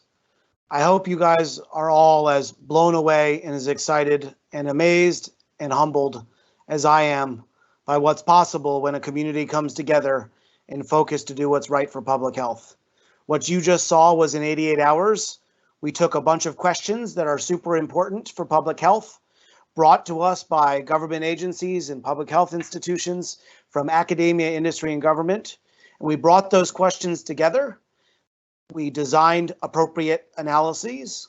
We developed open source software. We executed that across an international data network. And we delivered results that you've now just seen some preliminary views of. Now, I feel like we all deserve a round of applause to each other for accomplishing something that I think is unprecedented. And certainly it's the proudest moment of my professional career to be able to work with all of you to participate in this effort. But now I'm going to be the bearer of bad news. We're not done yet. Quite the contrary. As Danny showed, this disease is still spreading. There are patients continuing to suffer, And there's still a lot of open questions that are out there. So in the last couple of minutes of our webinar, I'd like to talk about the journey ahead. So first, I want to recognize and acknowledge what an amazing activity we've just taken place in the last 4 days. In 88 hours, we brought together 351 researchers from 30 countries, and the amount of dedication that everybody put in, the number of times that I was on a 3 a.m. call thinking I'd be the only crazy one, only to see dozens of others in my same time zone joining me, was truly humbling. The number of times we had a webinar camera on and seeing everybody holding their coffees or holding their beers and working through, making sacrifices to do the work, is something I've just never experienced this type of inspiration in all of my life as a scientist. So I want to acknowledge all of the researchers who signed up to participate, all of those who participated for the last 88 hours, and for all of the dedication and heart and soul that you've put into this effort. It's very clear that none of this could have been done by any one group or one institution, but I think what we've just done is we've set a new standard for how open science collaborations can happen. And I think people are going to be looking at what just happened this weekend as a milestone moment of how science should work in the future. You know, when challenging times happen like a pandemic, and we're all faced into this situation like having to force ourselves into self-isolation and working in challenging circumstances, you know, some of us find ourselves that we can't overcome adversity, and some of us rise up to it. The idea that we couldn't get together to have a little bit of fun in Oxford, so instead we just brought the world together and demonstrated what's possible if we collaborate together, I think is going to be one of these milestone moments that we're going to look back to and realize how the science of observational data science and informatics changed and how we were all part of something special. So I want to congratulate and thank everybody who participated in this effort for all of your hard work. I want to thank our literature review team. You know, we say that this is an 88-hour marathon that we just went through, but as you heard from Jenny, there was a team been working on this for a couple weeks, and to review 10,000 publications, if that was done in a year, we would have been patting ourselves on the back. And the fact that it was done a week is a testament to the fact that this dedicated group came together and collaborated to bring us the evidence of what's known today, so we could know what evidence gaps exist that we needed to fill in the future. So thank you all very much for your contributions. I want to thank the Phenotype Development and Evaluation Group. We had a tremendous time working on trying to think that we could come up with a good definition, only to have the data tell us that we needed to continue to go back to the drawing board and innovate. But the amount of creativity and passion and hard work that I saw from Belarus to Asia to New York City and beyond was truly inspiring. And the fact that we had analyses literally running 24/7 so that we could use the data to give us the insights for what was the right way to define diseases that are the fundamental outcomes of our studies. It was very impressive to see how much passion we had to make sure that the inputs going into our characterization, estimation, and prediction studies were the absolute highest quality that can be. I've been doing observational research for over a decade, and I can tell you that each time we have some insights in OHDSI, I feel like it makes me shake my head at all the things I didn't know back in the day. And I can tell you what I learned this weekend from phenotyping, as Anna nicely put it, was that we need to have an empirically based driven process to create phenotypes. Anybody who designs a study by guessing at a code set or thinking that they understand how data may manifest because of their past clinical experience is really just throwing a dart at a wall. But what we've developed and what we've demonstrated this week is that we can actually do better. We can impose a scientific rigor to phenotyping that can actually improve the efficiency and quality of our research. So I want to thank each and every member of the Phenotype group who really helped to lead this innovation and bring it to the table. I want to give a good shout out to our network execution team and friends and family there. Kristin and Talita did an amazing job shepherding us through taking all of these study packages that were rapidly being developed and contributing them, sending those out to the network and supporting the data partners in executing those studies and sharing back results. You know, when we were talking about running a study, it's not just one person in isolation. You've got a developer building a package who has to share that package to a data partner who has to figure out how to execute code that was never written for their environment, run the code, figure out what the heck these results are, and trust this community-based approach to share the results back for the public good. And that's not something that happens easily. It usually doesn't happen in months, sometimes takes years. But what the team actually demonstrated is what's possible if you build a collaborative trust and work together to build best practices that can be followed by everybody. And what you saw from all of these results is a testament to the fact that we had this network together, delivering on sharing data or using data, sharing results, and collaborating together to make a process as seamless as possible. And as Kristin showed, it is not that it's super easy, it's tremendous hard work. And so I want to thank Kristin, Talita, and everybody in the network execution group for what they did to develop packages, deliver them, and bring back results so that we can share it with the world. I want to thank the characterization team. You saw some really exciting results there, both from Ed and from Chan, about understanding for the first time ever, what does a population with COVID-19 actually look like around the world? And that simple question, who are these people? What are their medical history? What medicines have they been taking?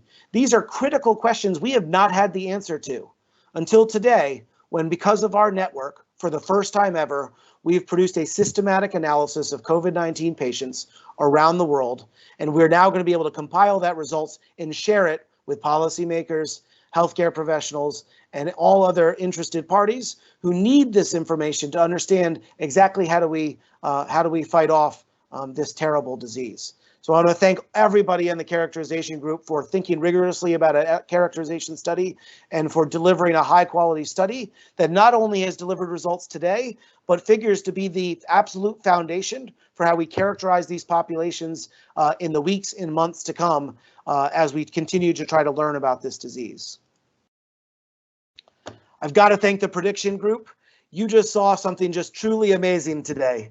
The presentations by Peter, by Jenna, by Ross, by Aniek. What you just saw was that we took the idea of how to flatten the curve and we turned that into solutions. Solutions that are now publicly available on the OHDSI website, where we've developed models, evaluated those models to understand they show promise in the data set for which they're learned, but externally validated on other databases around the world.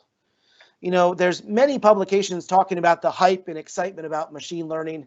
And now there's a lot of papers as we come down the hype cycle where people are wondering if machine learning is just going to be no substance. But I think what this team demonstrated is what machine learning can actually be to really impact public health. And this is about responsible use of algorithms on observational data, effective use of the notion of external validation across the network to make sure that we have confidence in the models before we deploy them. And so I want to thank from the bottom of my heart this prediction team who actually did something I think is what every healthcare professional in the world needs right now. And I think we're on the precipice of being able to deliver that because of the great work of this team. And I've got to thank the estimation team. What you just saw was really unprecedented. You know, had we gotten together as a group and we had done one cohort analysis of one comparison of one target drug versus one cohort in one database, and we had done that over a month, I think we probably would have patted ourselves on the back for a job well done.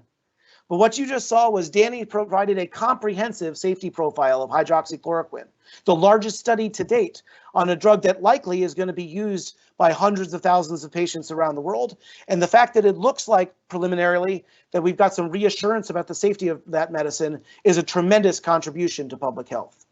You saw from Albert that we're going to investigate the protease inhibitors because these are drugs actively investigated in clinical trials for COVID-19 right now, and we don't know about the safety and effectiveness of these products, but real-world evidence is going to likely be the necessary piece of information we need to complement our understanding as these clinical trials roll out.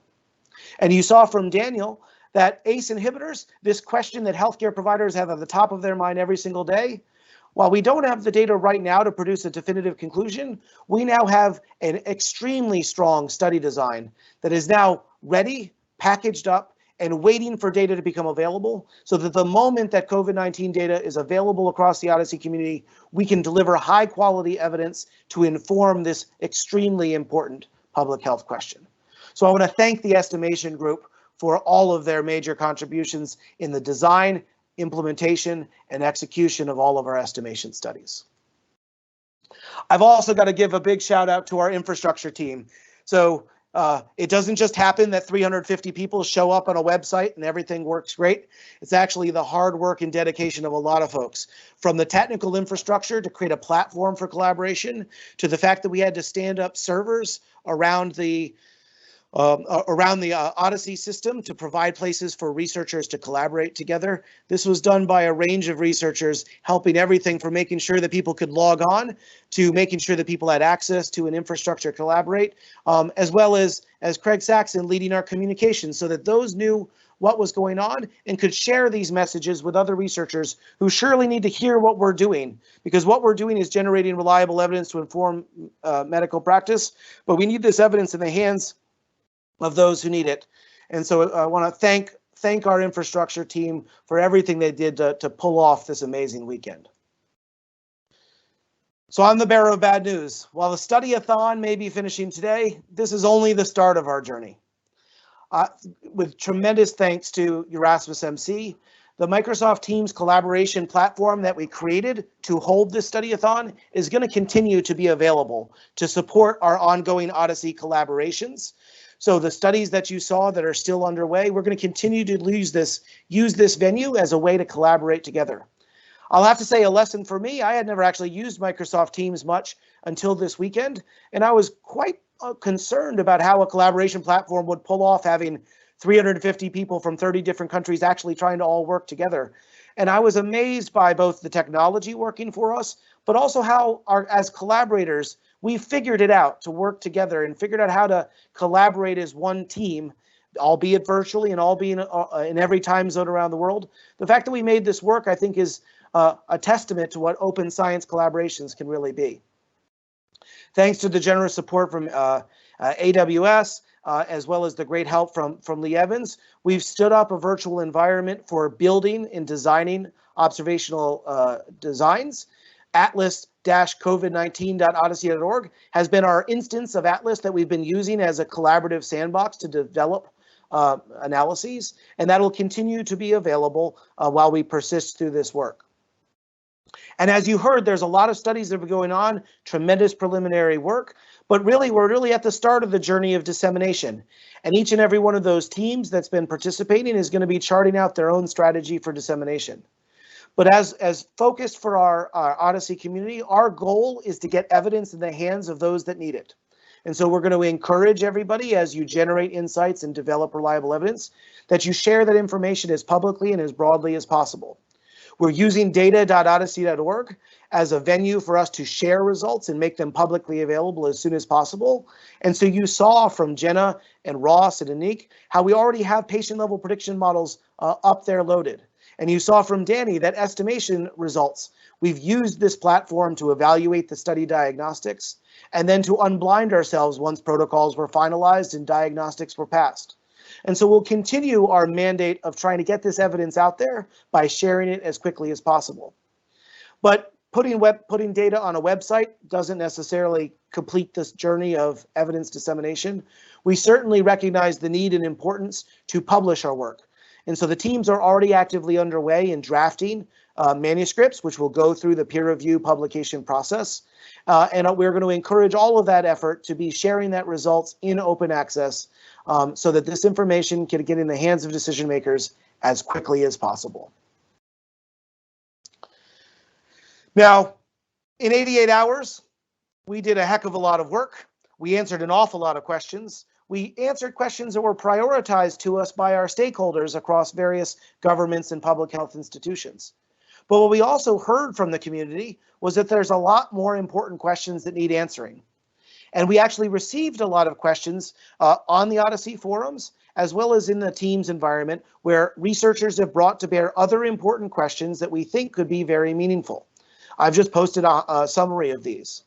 My ask to all of you, members of the OHDSI community, is two things.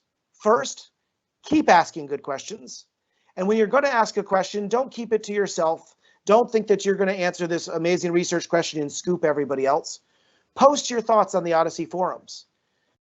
And for when you post your thoughts, realizing that you're contributing your ideas to a community who actually can act on those ideas and deliver results. And for everybody in this community, I don't want you just to be coming up with good questions. I want you to continue to collaborate with each other to help, because we need to take those questions and translate them into analysis designs. We need people to take those analysis designs and implement them into study packages. We need people to take those study packages and execute them across our international network to generate results. And we need those results shared with the community so that we can interpret them and synthesize the evidence to produce and deliver real-world evidence to decision makers around the world. So with that, I have to offer my sincere thank you to all of you for your engagement and participation in this effort. It is truly the biggest honor I've had in my professional career to work alongside all of you over the last 4 days. I recognize that we've made great progress, and I also recognize that what felt like a Herculean effort is really just the start of a long journey that we're in ahead. But I think what we've demonstrated this weekend of what's possible as we collaborate together, and I hope we use that motivation to keep us focused on tackling the public health questions that are pressing around the world and using our collective talents to deliver high quality evidence that can help stem this tide of this pandemic. With that, we'd like to open it up for questions and answers. For those of the over 150 individuals who are still following us now 2 hours into this presentation, I encourage you to post questions in the open Q&A that you should see in the top right-hand corner of the screen. If you just click there and type your question, Danny and I will now take the opportunity to moderate questions that come in.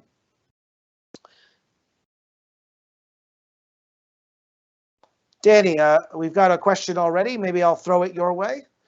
The question comes from Vince. Is there a way to compare whether admitting early or later impacts outcomes for those same patient groups who represented to care? That's an interesting question. I guess there is a way, and it is to run a study in the OHDSI community. I encourage you, Vince, to write a note in one of the forums and let's discuss that.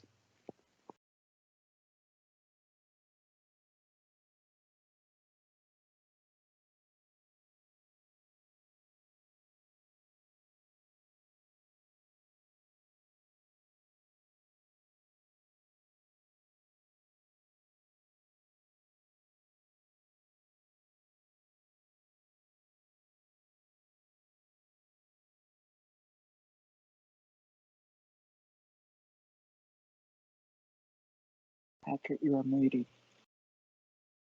Oops, sorry about that. Thanks. So Wojciech asked the question, is there any effort to coordinate prospective COVID-19 OMOP-based research? So I hope that, as you've all seen, we are making tremendous progress on creating the infrastructure necessary to do research on COVID-19. This notion of what's retrospective research and what's prospective research, I think, is an interesting dichotomy, because what we really have been, our strength within the OHDSI community has been to take existing observational data that's captured during the routine course of clinical care, whether it be electronic health records or clinical registers or insurance claims data, to take that data and figure out how can we generate reliable evidence through the retrospective analysis of those data. But waiting 1 month from now would mean that there's prospectively a month that's passed, but we're still performing our retrospective analysis on those data. And so what I'm actually excited about what we did this week isn't just that we have those results, preliminary results that you got to see today, but actually it's that we've created these analysis packages that actually serve as the prospective solution to the OHDSI community's COVID-19 response. As you saw from Daniel, for example, we have an analysis package ready to answer this question of ACE inhibitors. And as data accumulates across the OHDSI network, we're going to be excited to be able to run that package and generate results effectively as soon as the data becomes available. So I would say that our prospective strategy for coordinating research for anybody who has data in the OMOP common data model is to make sure that we have our standard analytics in place, make sure that those that have data have everything in their support they need to convert their data into the OMOP Common Data Model and to refresh their ETLs on as timely basis as possible. And for those organizations who have data who are wondering, is it worth the effort to convert to the OMOP Common Data Model? Well, I hope what you just saw this couple hours is the kind of research that can happen powered by this open community data standard. And I really hope that that will be motivation enough to enlist even more members of the international community to join our journey with us. There's another question that just came up about, can we speak about the ability to detect intensive care in a timely manner?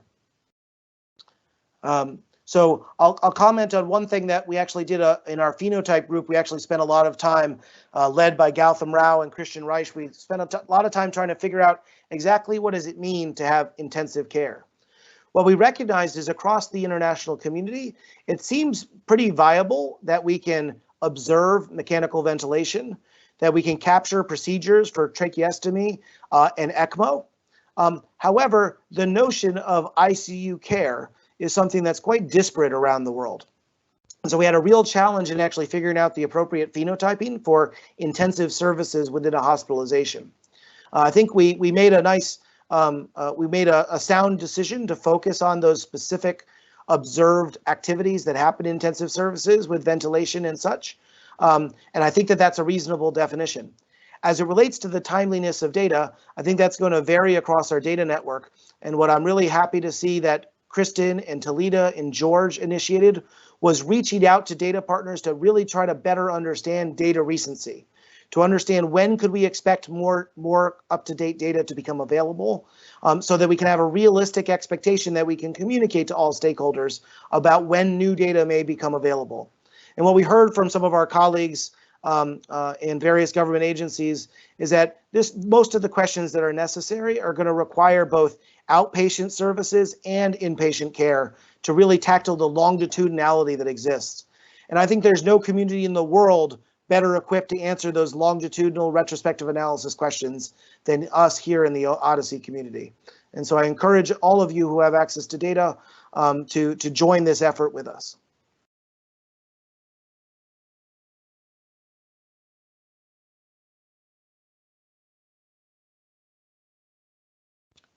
Danny, there was a question that maybe I'll throw to you. What tools for literature mining can facilitate phenotyping, characterization, respectively? What are the unmet user needs for the members of the phenotyping community and the characterization team that could benefit from new tools for scalable extraction of the COVID literature? Wow.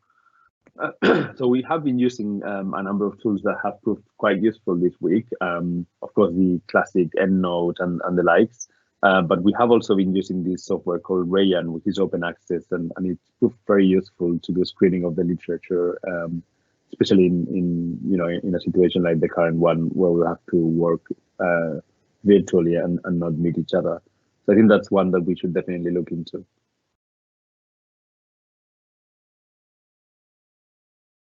Great. There was a question, could we partner with MD-Calc as an avenue for disseminating the prediction models? I don't know, Peter or Jenna, do you want to comment on your thoughts about prediction model dissemination and where you'd like to see us go, both in the short term and the long term? Yeah, I'm happy to take that one. Yeah, so I think it's a very important point that we need to find better ways to disseminate these models, and I think we are already building tools in that direction with the Shiny applications and being able to download models.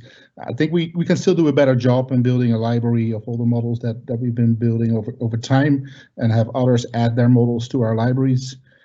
Especially since we're able to run these models against the own CDM, and that network is growing strongly. I hope that there will be much more models to come in the upcoming years that we can host in one central place within OHDSI. So it's a very good point, and I'm looking forward to build that together with some people. And if you're interested in that, please join and help us think that process through further.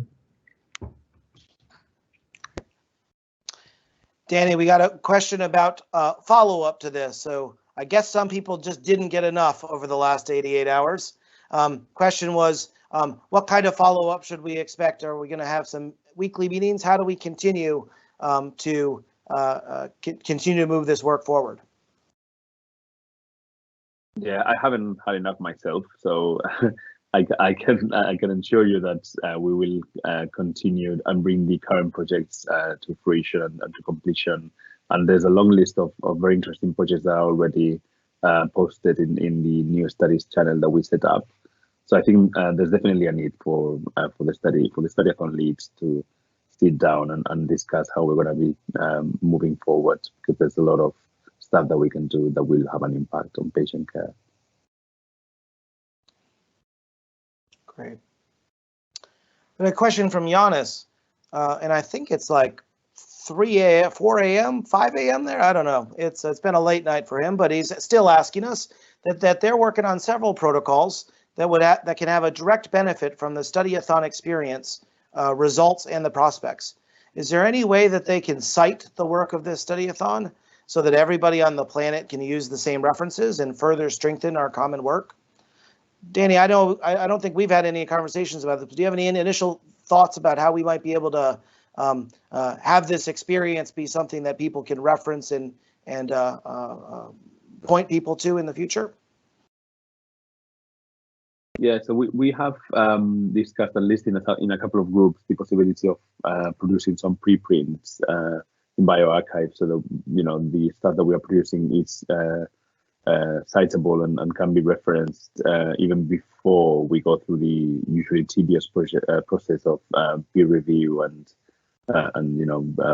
different rounds of reviews and comments before we reach a publication in a scientific journal.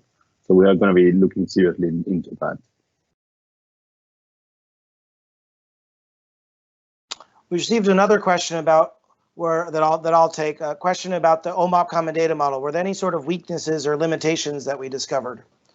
Well, I'll say one observation that I had that I thought was really fascinating was the level of complexity that was required to model certain types of diseases that are not so straightforward. A case in point, let's take COVID-19. There are some patients who may have captured a diagnosis for COVID-19. There are some patients who may have a recorded measurement where the measurement is pre-coordinated to say measurement positive. There are other people who may have a test performed that delivers a value. That value can be a range of observations such as positive, detected, and present. Those records can either be in the condition domain or the observation domain or the measurement domain. And so what we ended up doing, and it was a tremendous work by our vocabulary team and the phenotype development team, was figure out all the different permutations and ranges of ways that people are trying to capture data on this disease around our international community. Now, in an ideal world, if we were truly fully standardized, there would be one clinical concept of COVID-19. Everybody would be using it the exact same way, and there would be no ambiguity to what that means. I think the reality of it is we're dealing with a tremendously tricky problem. The fact that we standardized enough so that we could run one cohort definition across 37 data partners and produce results at all, I think is something that we need to congratulate ourselves for and be proud of the infrastructure that we've created. But I don't think we should rest on our laurels. There's still continued work to be done to further standardize the conventions that we follow, the vocabularies that we use, and the way in which we think about expressing clinical ideas.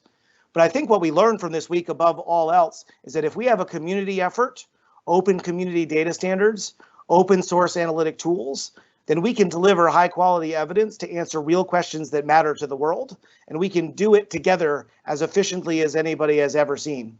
And so I'm actually quite, while there's more to be done and we can always be improving, I'd say that the OMOP common data model and the OHDSI tool stack demonstrated 1,000 times over that we're ready for business when it comes to generating reliable evidence.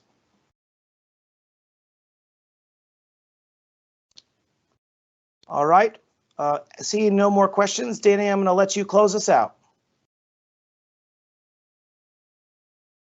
Thank you, Patrick. So I'm not going to lie to you. I know there are curves ahead. There are challenging times that we're going to be going through I just want to thank you again, everyone that has been working with us, and it's been amazing to see people rallying together to put this amazing, really hard work. And I'm just looking forward to collaborating with you more and to keeping in touch. Please stay safe, stay at home, and let's flatten this curve and get this sorted. I'm sure that we'll see each other at the end of the curve. Love the journey with us. Join the journey.